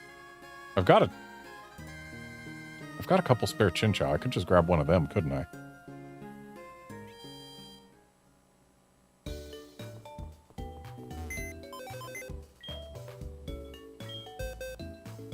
Yeah, I didn't really have to do any extracurricular research. I could have just thought for a couple seconds and then grabbed one of these. Goodbye, Dratini. You were almost useful.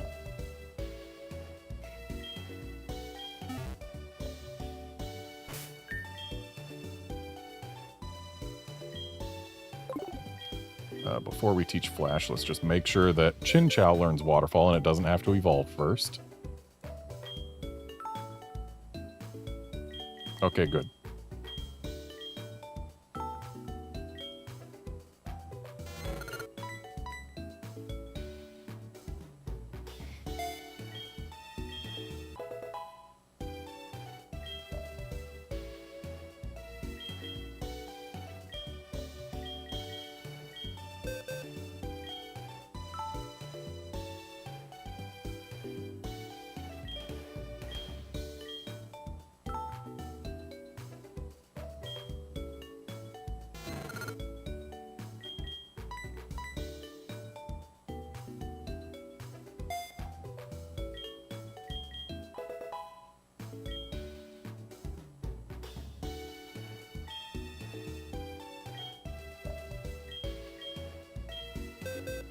If I teach it Whirlpool, that'll at least open up the ability for me to delete Whirlpool on my Lantern and reteach Signal Beam, potentially.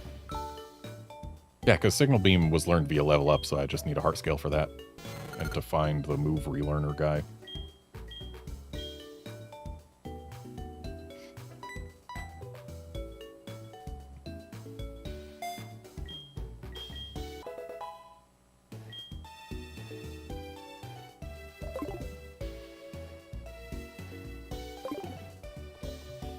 Okay, time to find out where the move deleter and move relearner are.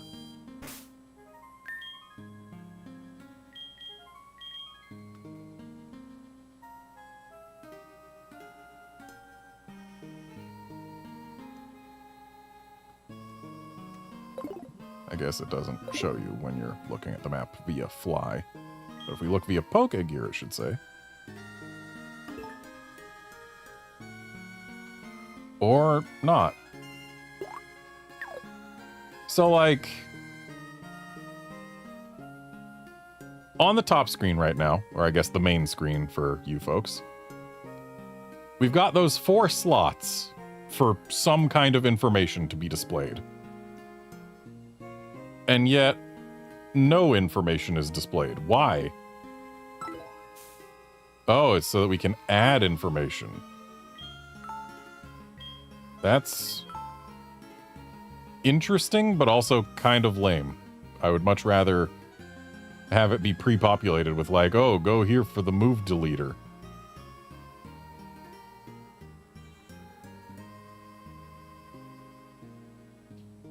Instead, I have to go to a completely different thing and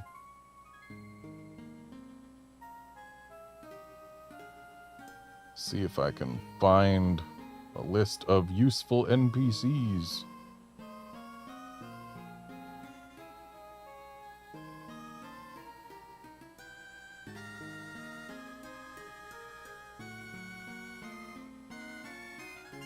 And I'm not seeing one, at least not easily findable, so I'm going to have to actually, like, Google it. What a useful system.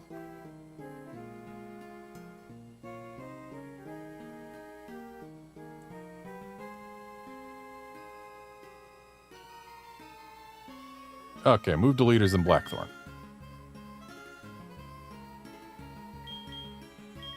Thankfully, Blackthorn is somewhere that I have access to.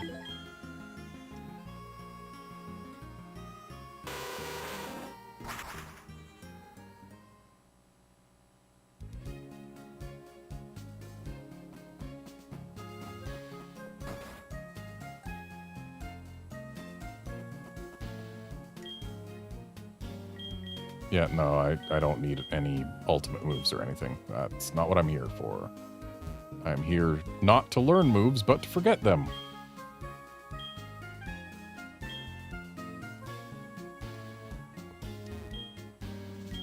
There's the guy we're looking for.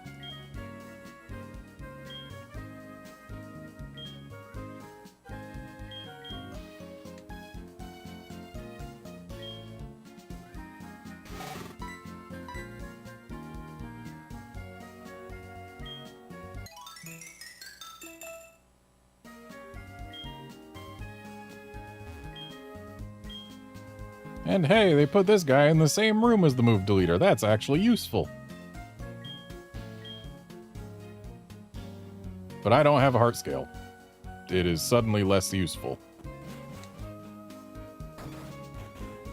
I wonder if I have access to any heart scales without needing to find them on a wild Pokemon.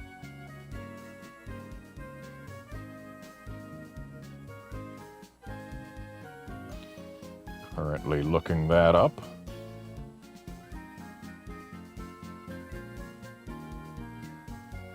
Okay, there are heart scales available in Route 32, Violet City, Cyanwood City, and the Dark Cave. How do we get the one in Violet City?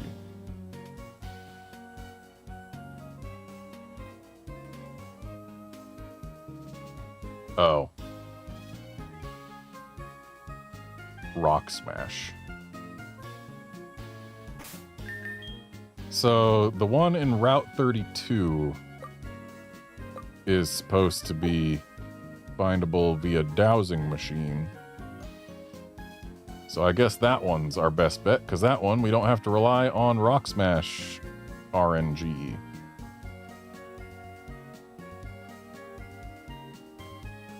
And yeah, the one in Sandwood City is also Rock Smash, so yeah. Route 32 it is. So, let me just real quick look to see. Oh, great, they just say dowsing machine. Doesn't say, you know, like a general location. But hey, Entei's over there. Not that it'll still be there after I fly, because flying re-randomizes the locations of the legendary beasts. Which, for the record, calling them legendary beasts will never steer you wrong. Calling them legendary dogs is in fact wrong. Calling them legendary cats is correct. But calling them legendary beasts is also correct, and not exactly, you know, able to be wrong. So, if you disagree that they are cats, even though if you do disagree with that, you are actually wrong, then you can at least not call them cats and still be correct.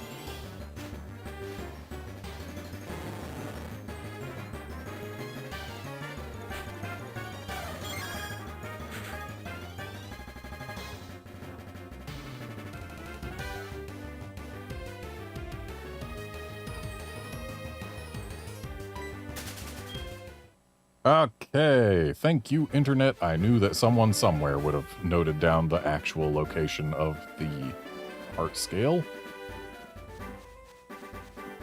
It is, and I quote, on the little bridge with all the fishermen. So, down here.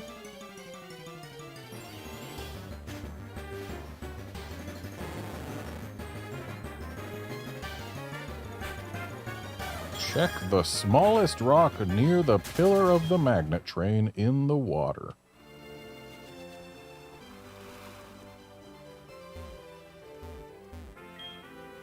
So it's not on the bridge, it's near the bridge. I spy the smallest rock. Oh, hi, Quagsire. Sorry, but I'm not here for you.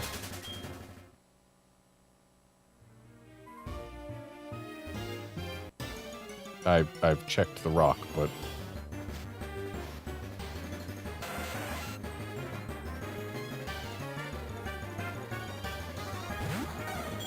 I guess what I'm supposed to be checking is not the rock itself, but perhaps the water in front of the rock? No. Douse for help, they say. That is not the dowsing machine.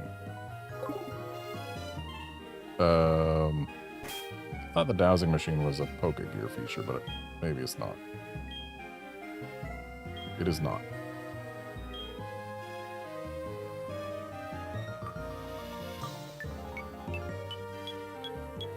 Okay, so 2 forward and 1 down by the looks of it. Ah.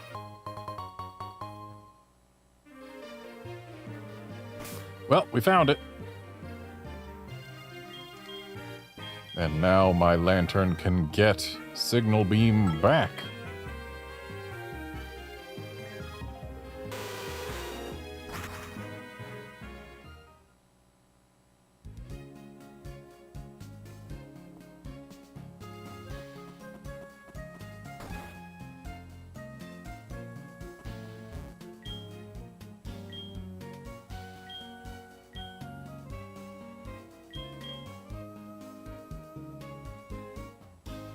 Now, is this necessarily the best use of a heart scale for me? No. But I'd say it's a good enough use.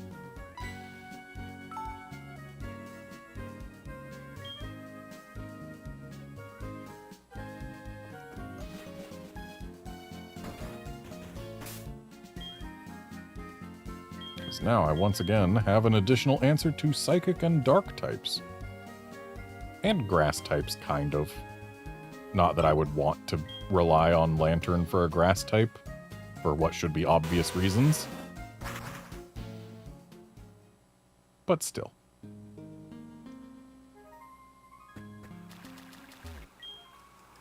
Additional answers to things are never bad.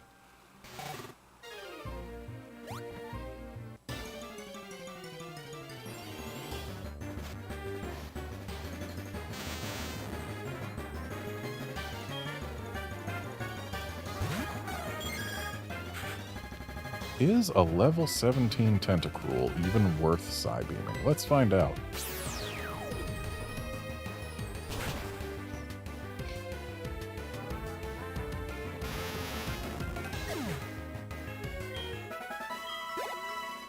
Okay, a 497 XP, yeah, that is worth it.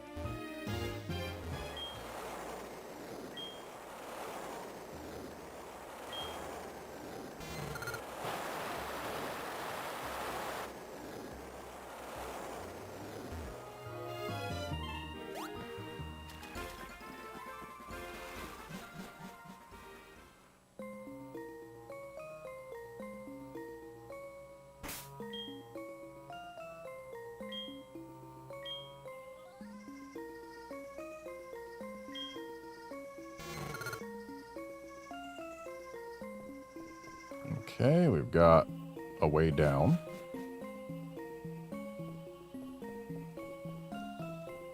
That leads to an item.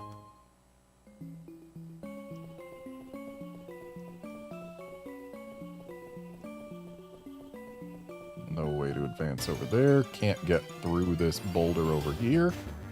So it looks like this particular island is where you go if you go the wrong way.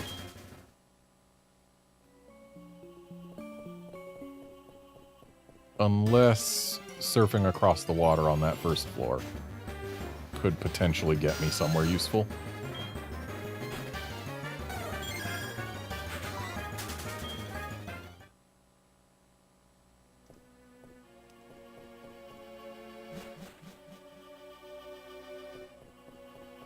Going down that ladder right there does not get me anywhere useful.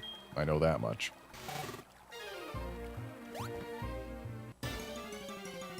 Okay, we got another ladder over here, so there is still a chance that this particular island could be of value.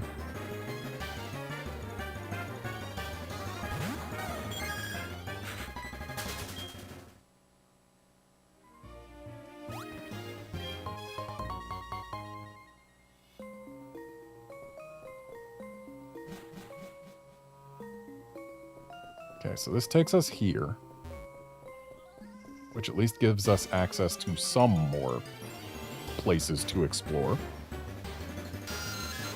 And more Zubats. Not that I need Zubat access.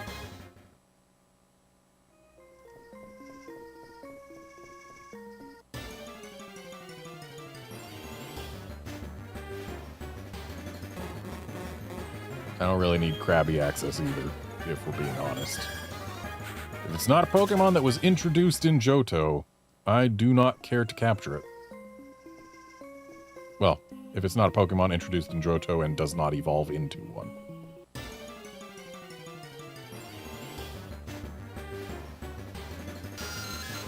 So I suppose I can also make exceptions for shinies if we do find a shiny. Not that I need a shiny Zubat, I'm pretty sure I've gotten enough of those. But still.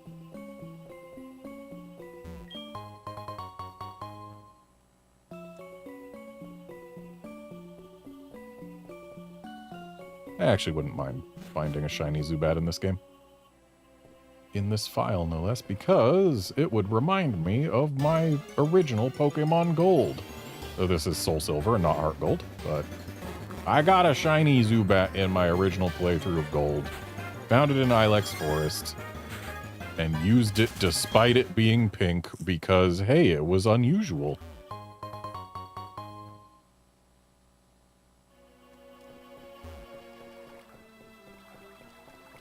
So it looks like we have found our way to another of the Whirl Islands. So it looks like the two southern islands are effectively worthless at this point.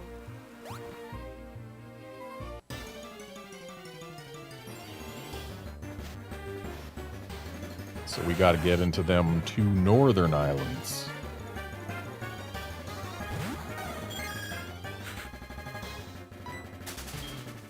It'd also be nice to finally get a shiny Mesprit so I can be done looking at that stupid hot dog head.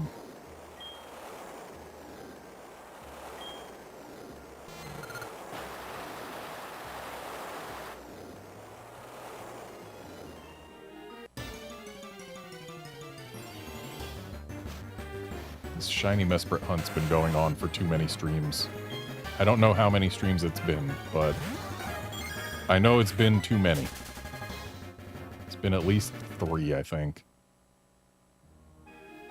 I don't know if it's approaching Landorus territory, because Landorus took me like, what, 9 streams? I think Landorus does, in fact, still have the record. And I sincerely hope nobody ever takes it, because that was kind of agony. But I'm still getting tired of seeing Mesprits. I never liked Mesprit to begin with.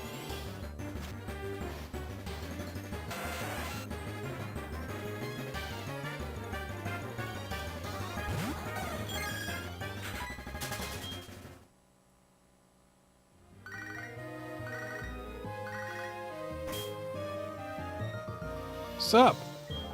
This is Huey. How are you?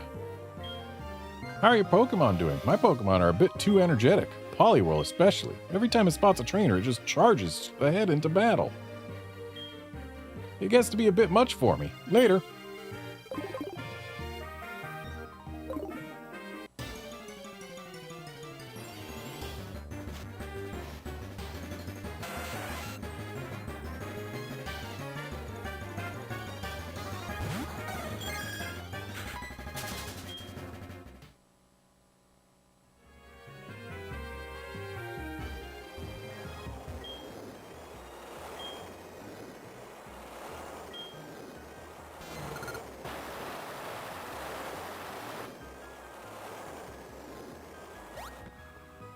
Guard, I have to sincerely hope that Mesprit does not end up doing that.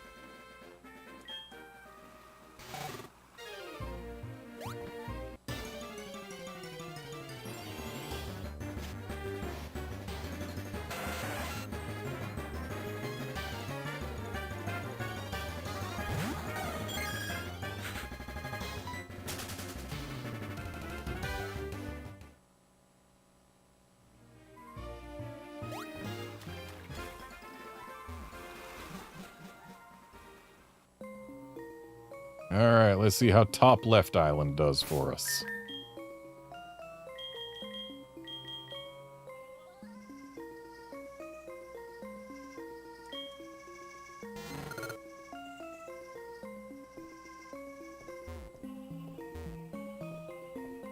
Okay, so there's only the one ladder. Spits us out up here, where we can get to an item nice and easily.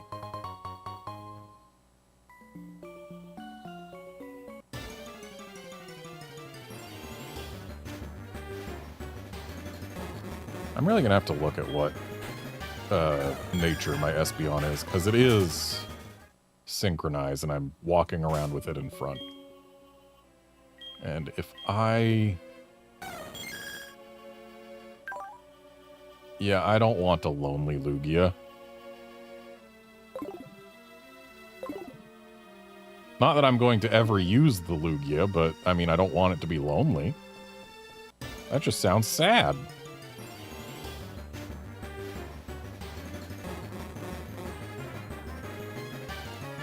So I'll have to have someone else in front when I actually encounter Lugia.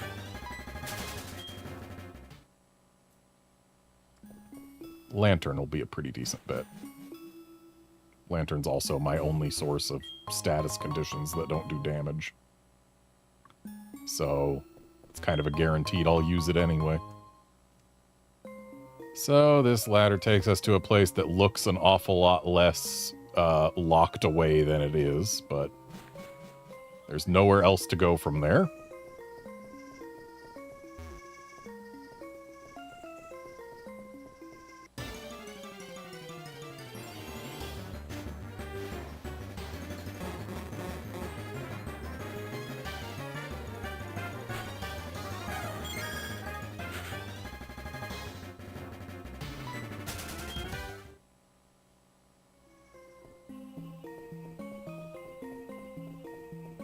So our only option now is to come down here and see where we can get to.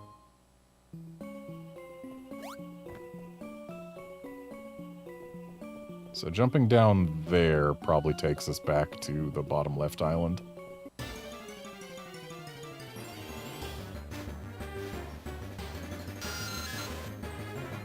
And I don't want to go back to the bottom left island.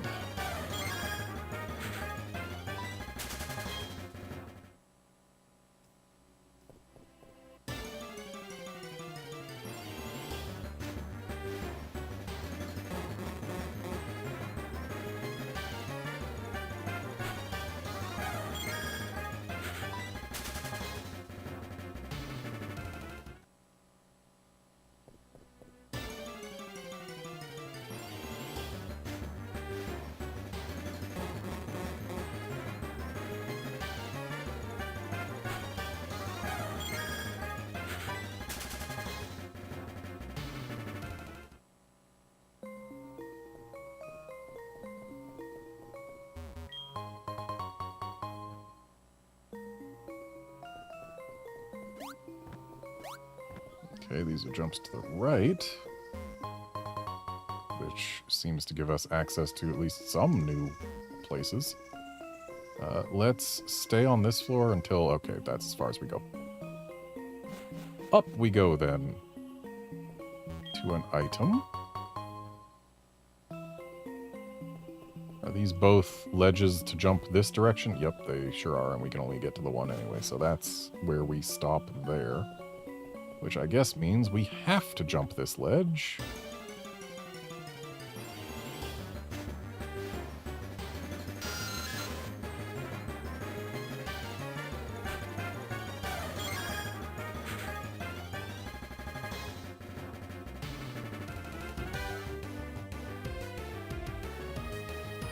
The new Monster Hunter Wilds update, Guard? Yeah, I've had a great time with it. The fact that the Street Fighter collab this time is basically kind of a new weapon instead of just layered armor makes it a lot more interesting. And it looks like I am, in fact, going back to the bottom left. So it looks like top right is the correct answer for which Whirl Island to go into if you wish to reach Lugia.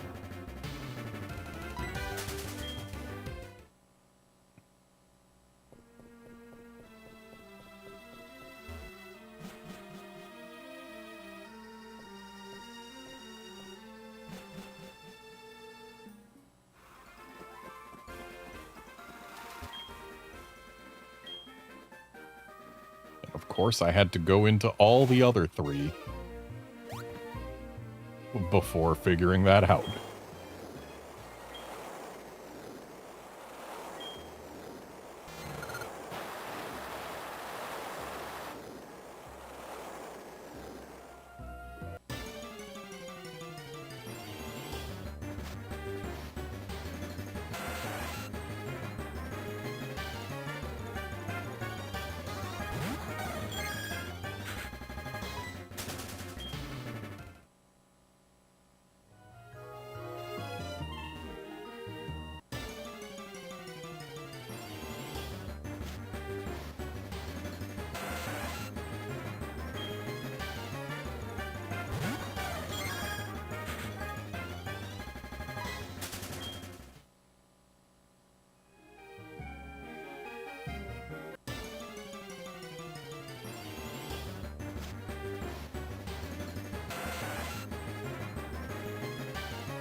Okay, so we know that taking the bottom ledge here takes us to where we've already been, and therefore the top ledge is the way to go.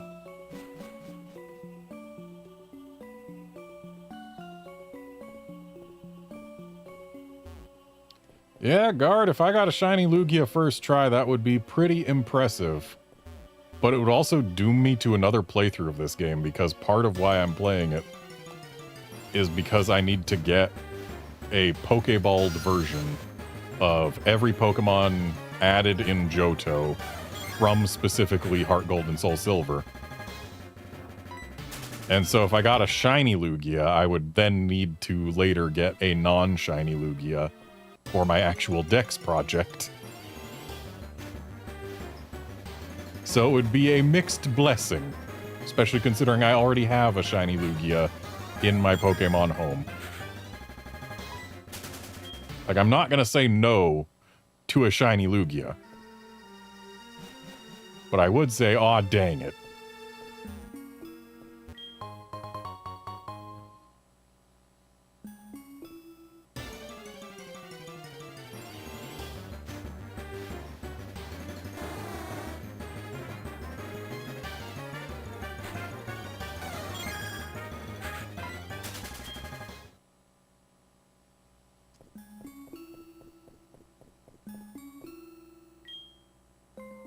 That thing you have. You have found it. Please go ahead. Okay, and what's in here? Ah.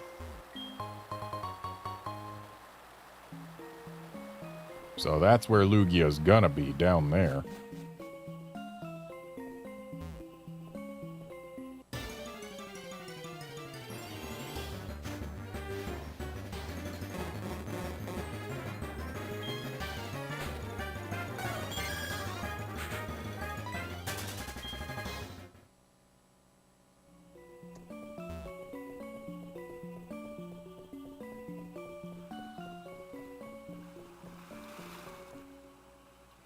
There's whirlpools down here, but we can't even reach them.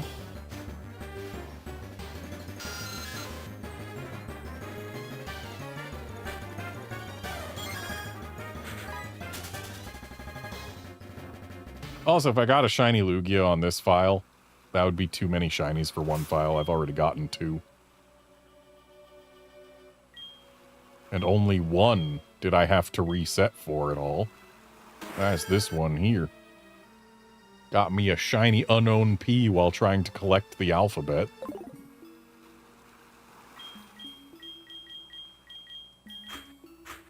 Now let's get Lantern in front so that we don't doom the Lugia to a 50-50 shot at being lonely. And we'll save here, though I'm pretty sure we'll get another chance to save even closer to the Lugia. Just being safe rather than sorry. And saving a lot of data, as it turns out, because of them Teddy Ursas and Skarmory and swapping the Dratini for a Chinchou. Oh, hey, ladies. That's right. This is where we welcome Lugia. When the dance we practiced many days becomes one with the sound of the tidal bell we entrusted with you, then Lugia shall come out from deep within the waterfall basin once again.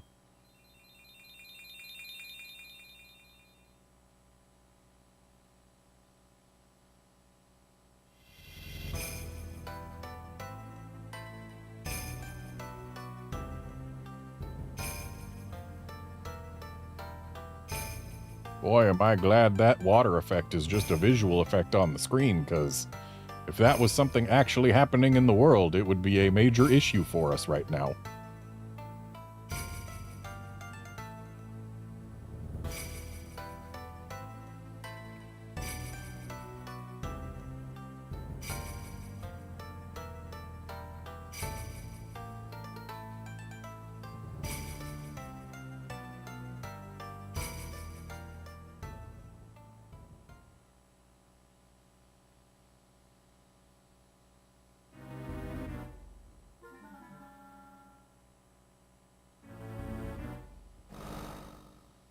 Hey, look, it's a Lugia.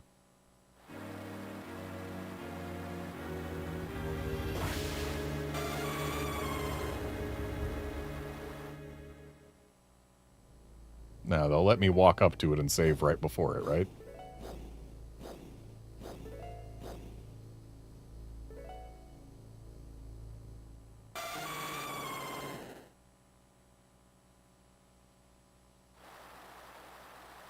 That is indeed Lugia, the guardian of these islands from ancient times.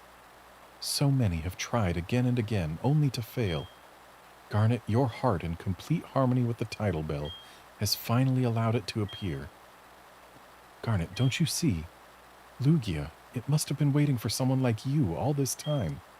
Wouldn't you agree? Yeah, sure, whatever. Just gonna save right here. For safety's sake.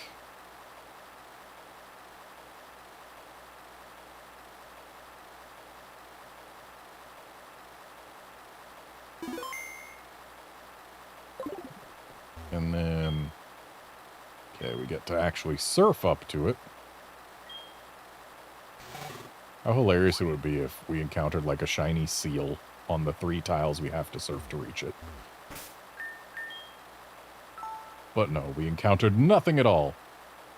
In fact, it wouldn't surprise me if there was simply no encounter table for surfing in specifically this room to prevent anything from ruining the pacing of this moment other than your own actions.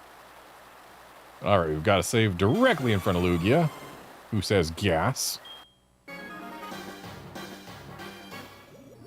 If you put an ah in front of that and said Agias, then he would be a Koraidon or Miraidon. And would you look at that, it's not shiny. Dodged that bullet. Okay, let's Thunder Wave it.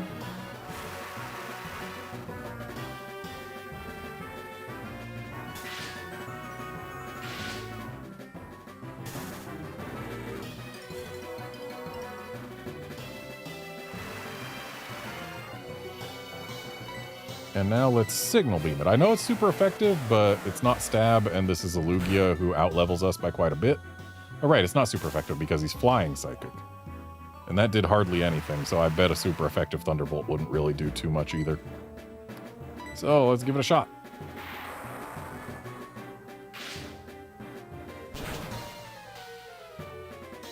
Oh yeah, easy.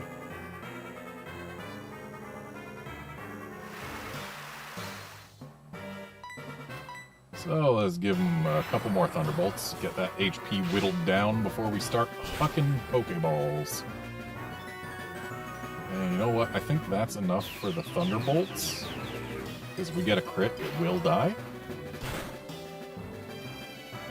But a Surf should leave it alive. Because it's just as Stab, but it's lower base power, but it's getting boosted by the Rain. But it's not super effective. And even with a crit. Alright, that was perfect choice. Good job, me.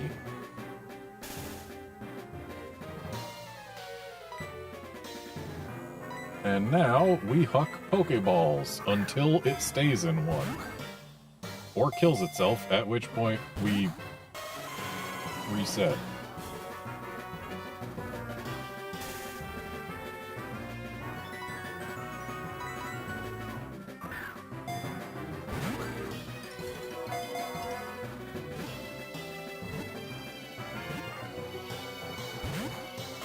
That was close.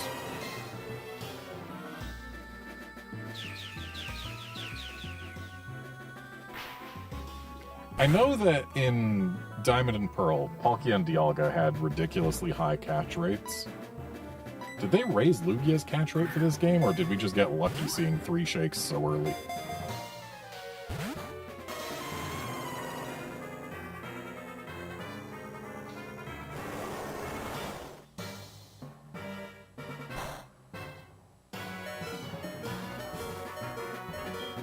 So I think at this point what we do is we actually heal Lantern.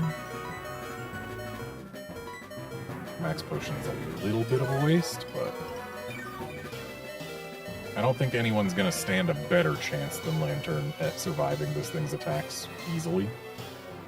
Lantern's got decent bulk and great typing to resist everything this Lugia wants to do.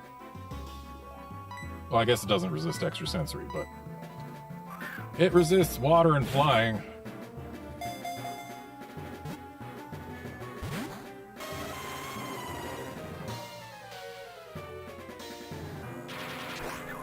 On the subject of flying, kind of amuses me that in Gold and Silver you could get both Ho-Oh and Lugia in either game, but the difference was if you were playing Gold, Lugia would never learn Aeroblast because it would have forgotten it by the level that you get it at.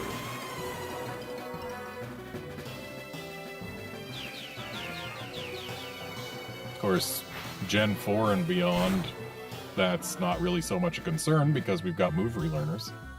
Wasn't there a move relearner in Gen 3 as well? I think so. Point is, after Gold and Silver, never really had to worry about Lugia not knowing Aeroblast the moment you caught it.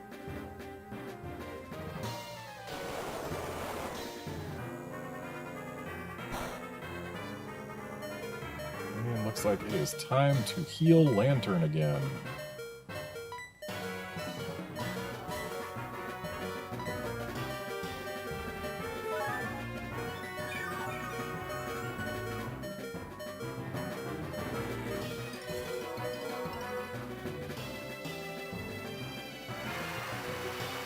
Can you imagine what life would be like if they made up for Meganium having such a terrible move pool by just adding sleep powder or spore to it?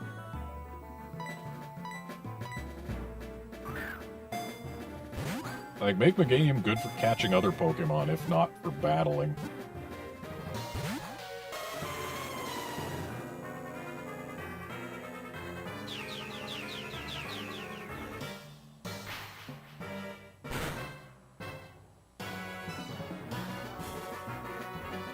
So those extra sensories are the only move that we really don't want to see.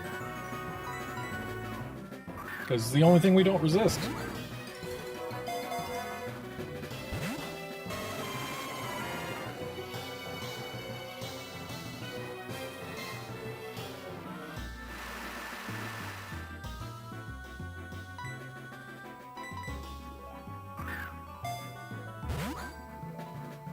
Which will happen first, catching Lugia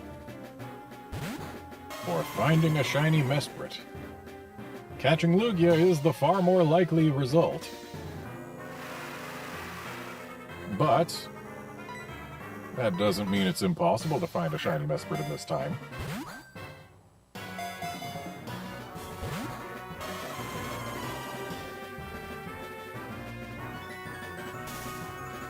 Love to see those full paraturns. Each one of those delays struggle by one turn.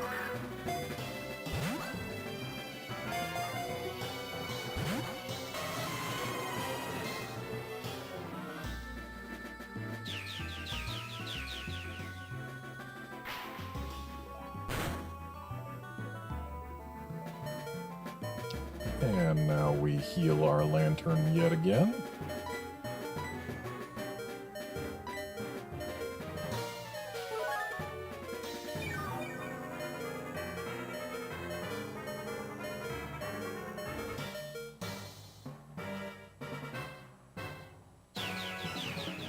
Back-to-back extra sensories.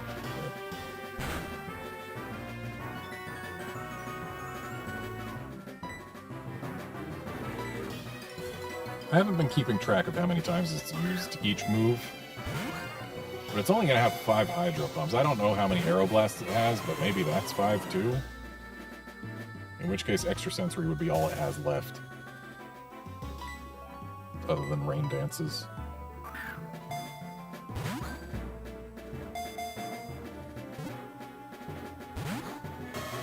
Makes me wish I brought a Dark type. Nope, still got Hydro Pumps, okay.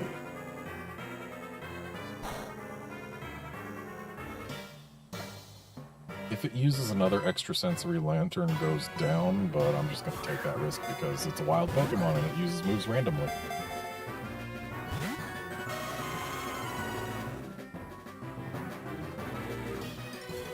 Nice miss.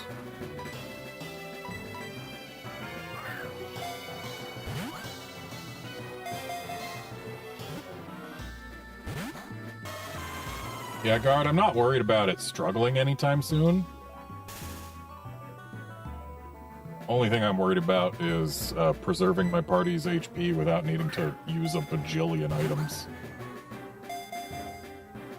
Like, if I brought a Dark type, then I wouldn't have to care about extrasensory, but there's no Dark type that I'm aware of that also resists Aeroblast and Hydro Pump.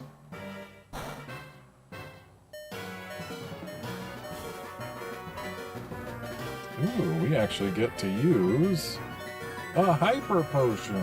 Oh, we could have been using Hyper Potions the whole time. This is pre-nerf.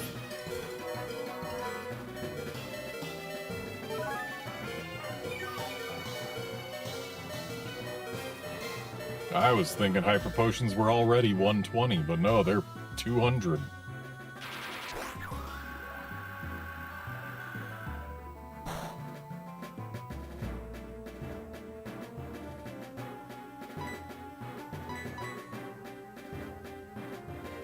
Wait, no.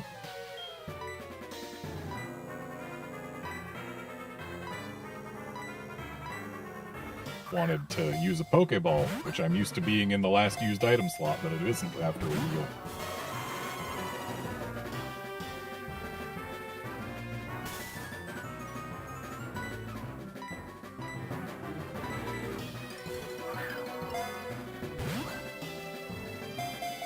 And yeah, guard, at this point, I'm pretty sure also that this thing has a catch rate of 3.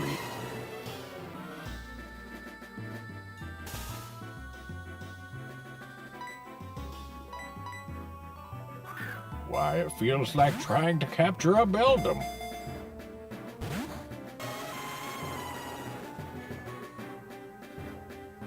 The worst part is this is before crit captures were added to the franchise. Not to mention before crit captures got buffed to be 100% catch rate.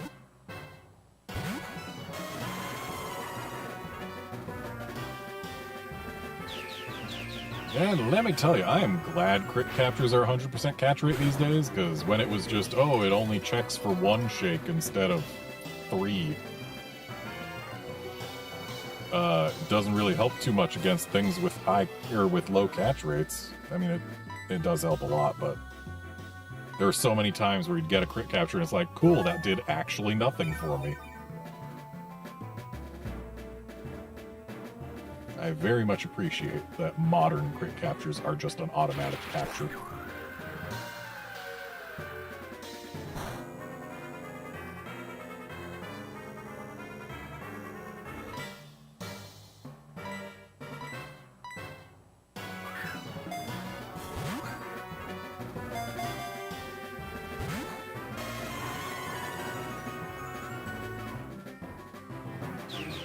Stop using extrasensory. It hurts.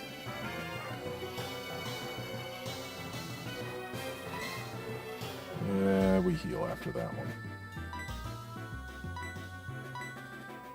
'Cause I don't know that anything else would leave me alive from 36. Problem is, every turn I spend healing is at least 2/3 of the time a turn where it gets closer to struggling.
Always with the extra sensories.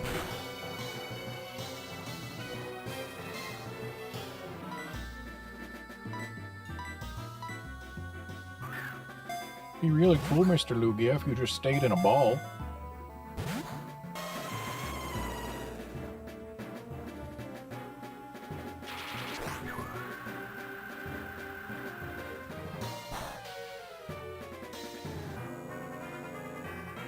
I tell you, I am not looking forward to trying to catch Entei and Raikou.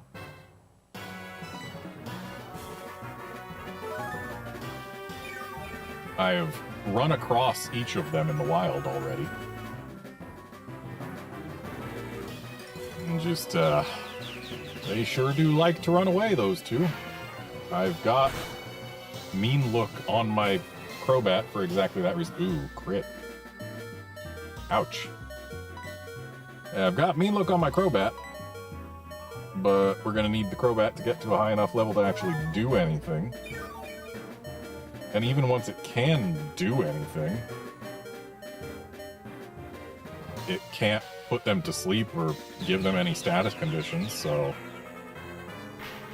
it'll be basically just trying to catch them while they're beating me up constantly.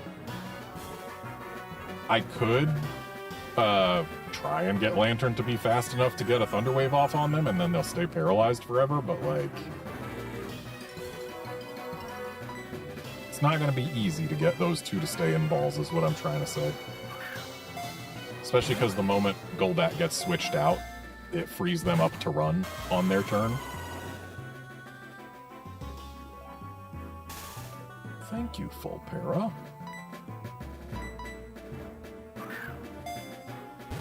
It'd be nice if it was a case of just use Mean Look once and then the target can never switch out or run away.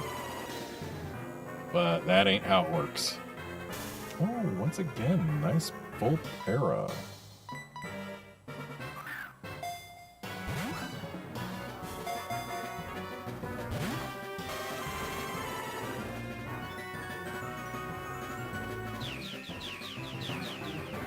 And another extra sensory means it'll be heal time.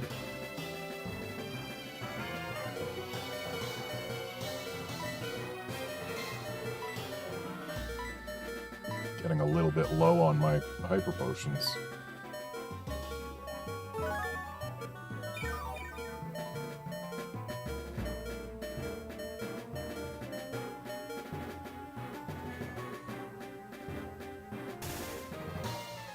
Nice Fulpera. Love to see it.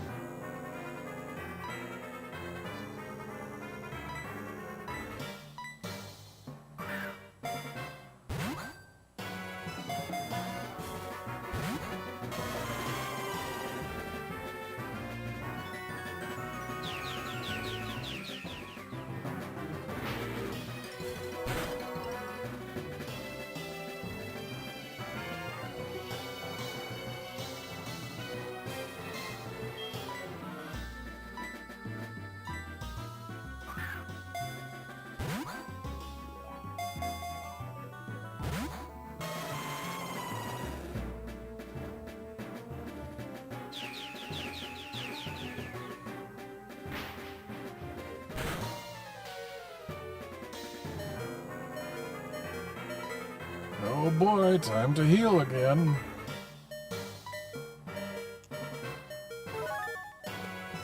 I feel like at some point I have to just let the Lantern go down. I do still have other Pokemon. Maybe I just stop healing now.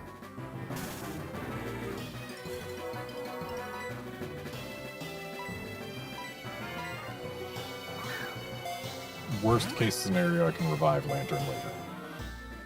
If necessary.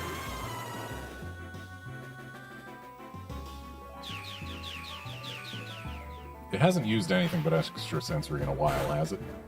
I don't think it has.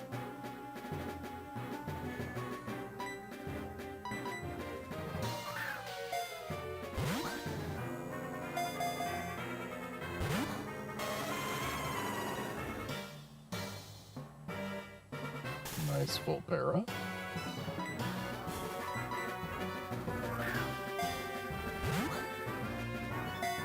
There is technically a third thing that could happen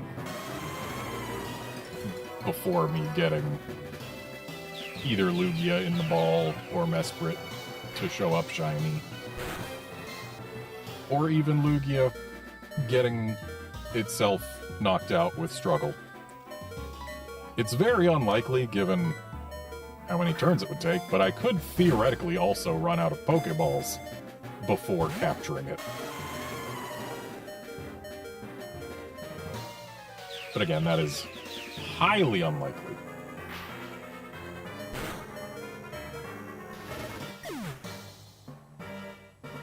Yeah, since this thing has been using nothing but extra sensory for a while, let's bring in Espeon,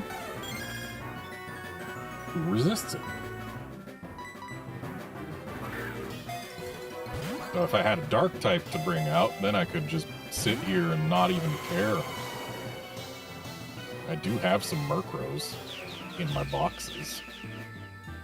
But at this point, it would also be way too much effort to go back to a box, grab a Murkrow, and then come back here.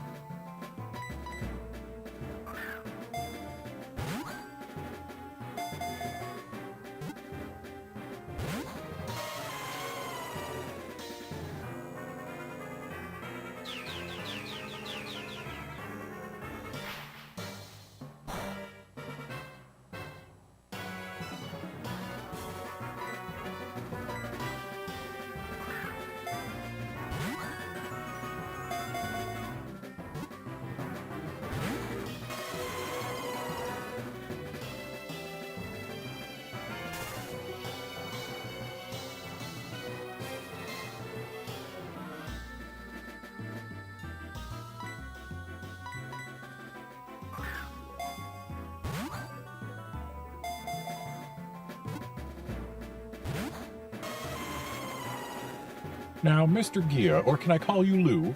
Lou, if you would kindly stay in a ball that I throw at you, it would be appreciated.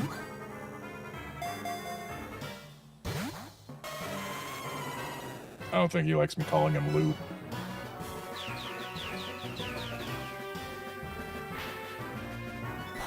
And you know what? He's not alone in that. I don't really like calling him Lou either. I think we can take one more extra sensory.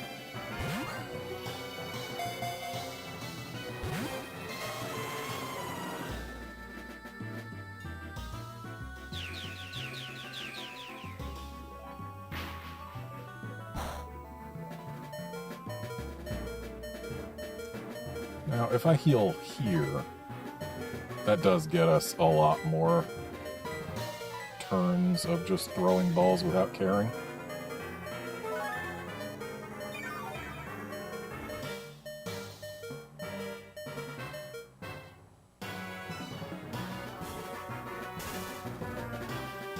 Ooh, nice full para on the heel turn. Love to see it.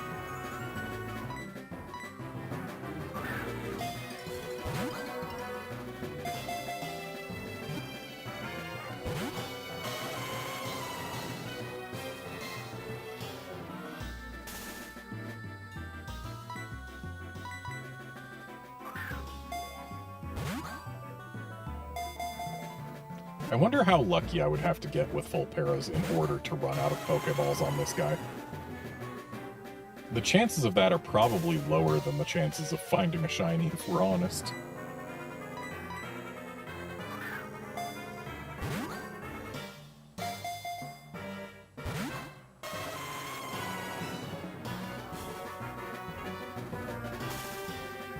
And yet we have just gotten 3 full paras in a row.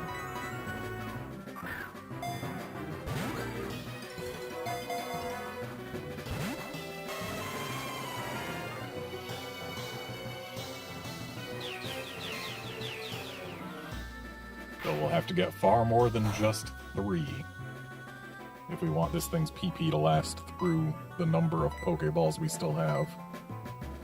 Over 100.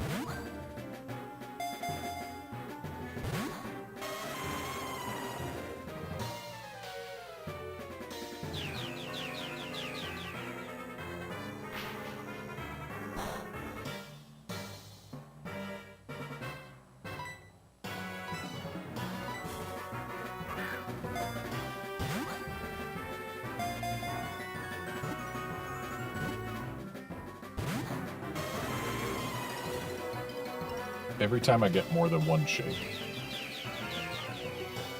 it gives me a feeling of anticipation that every time thus far has been dashed.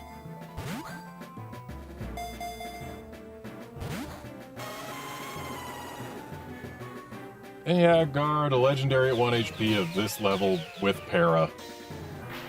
5% with a standard ball does seem about right.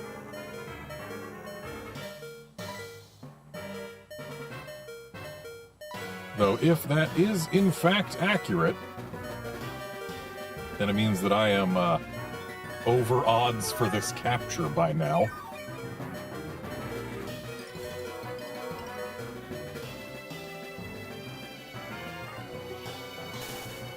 I do love seeing those full paras though.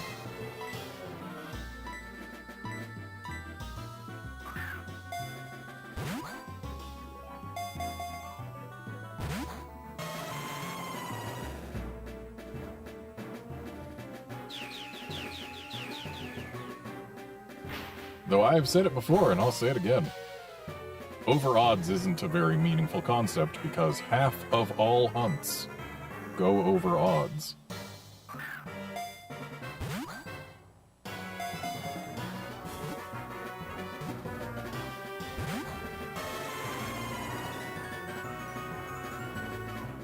Because the odds that you go over is the point at which 50% of the time you will have caught it by them. Which definitionally means that half of all hunts will go over those odds.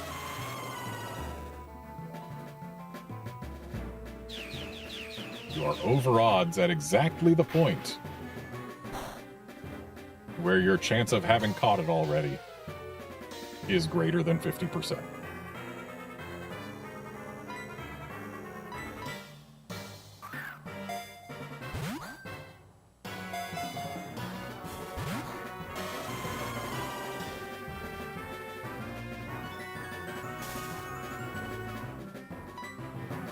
Not gonna lie, every time I see it do something that isn't extrasensory, like where there's a pause and extrasensory doesn't start, it makes me worry that it's struggling, but hey, I caught it. There we go. Lugia caught before Shiny Mesprit shows up. Not the least likely outcome that could have happened.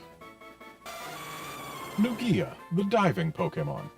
It is said to be the guardian of the seas. It is rumored to have been seen on the night of a storm.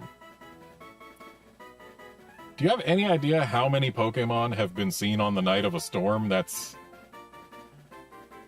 not the interesting tidbit you think it is. Now, if it's rumored to have only been seen on the night of a storm, then it's slightly more interesting, but if you think about it, just how many Pokemon have been seen on the night of a storm?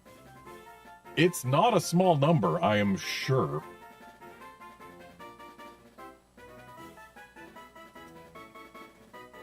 That's like me saying, oh yeah, I've seen my cat on the night of a storm. I've seen my cat at other times as well, but I've seen her on the night of a storm.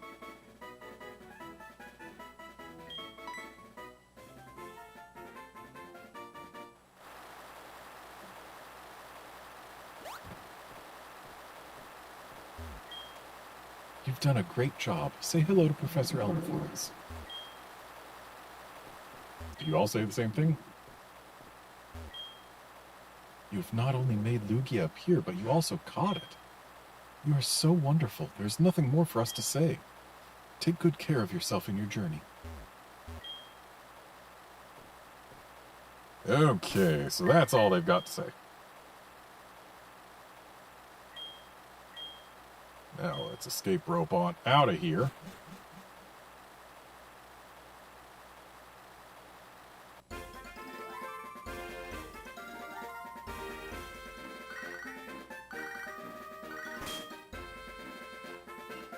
Garnet, howdy! It's Chad, how are you? The Pokemon League is the great gathering place for all trainers who wish to become the champion. Professor Oak acts as an advisor to the Pokemon League's headquarters. He really is a great man. See you later.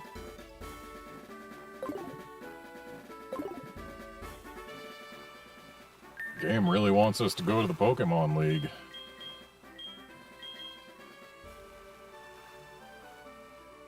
And I do plan to eventually, but like, I've got more Dark Cave to explore, I've got more Route 45 trainers to actually get to.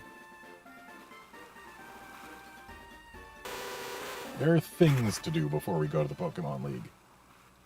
Especially considering I'm going to want more levels. Going in with only one of our Pokemon at level 40 is, asking for a hard time. Yeah, Guard, it did feel like it was getting close to struggling, but we got there without needing to reset, and that's fine.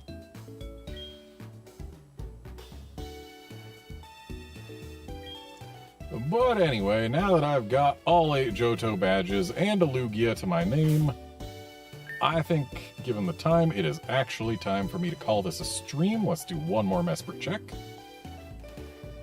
And it is not shiny, surprising no one. All right. So yeah, that's going to be it for this stream. Thanks, folks, for dropping by to watch and chat and all of that. I will be back on Thursday. But not with this game. We'll be playing some Switch 2 stuff because, I mean, hey, it's going to exist. Probably going to just do a one-off stream of Mario Kart World because I can.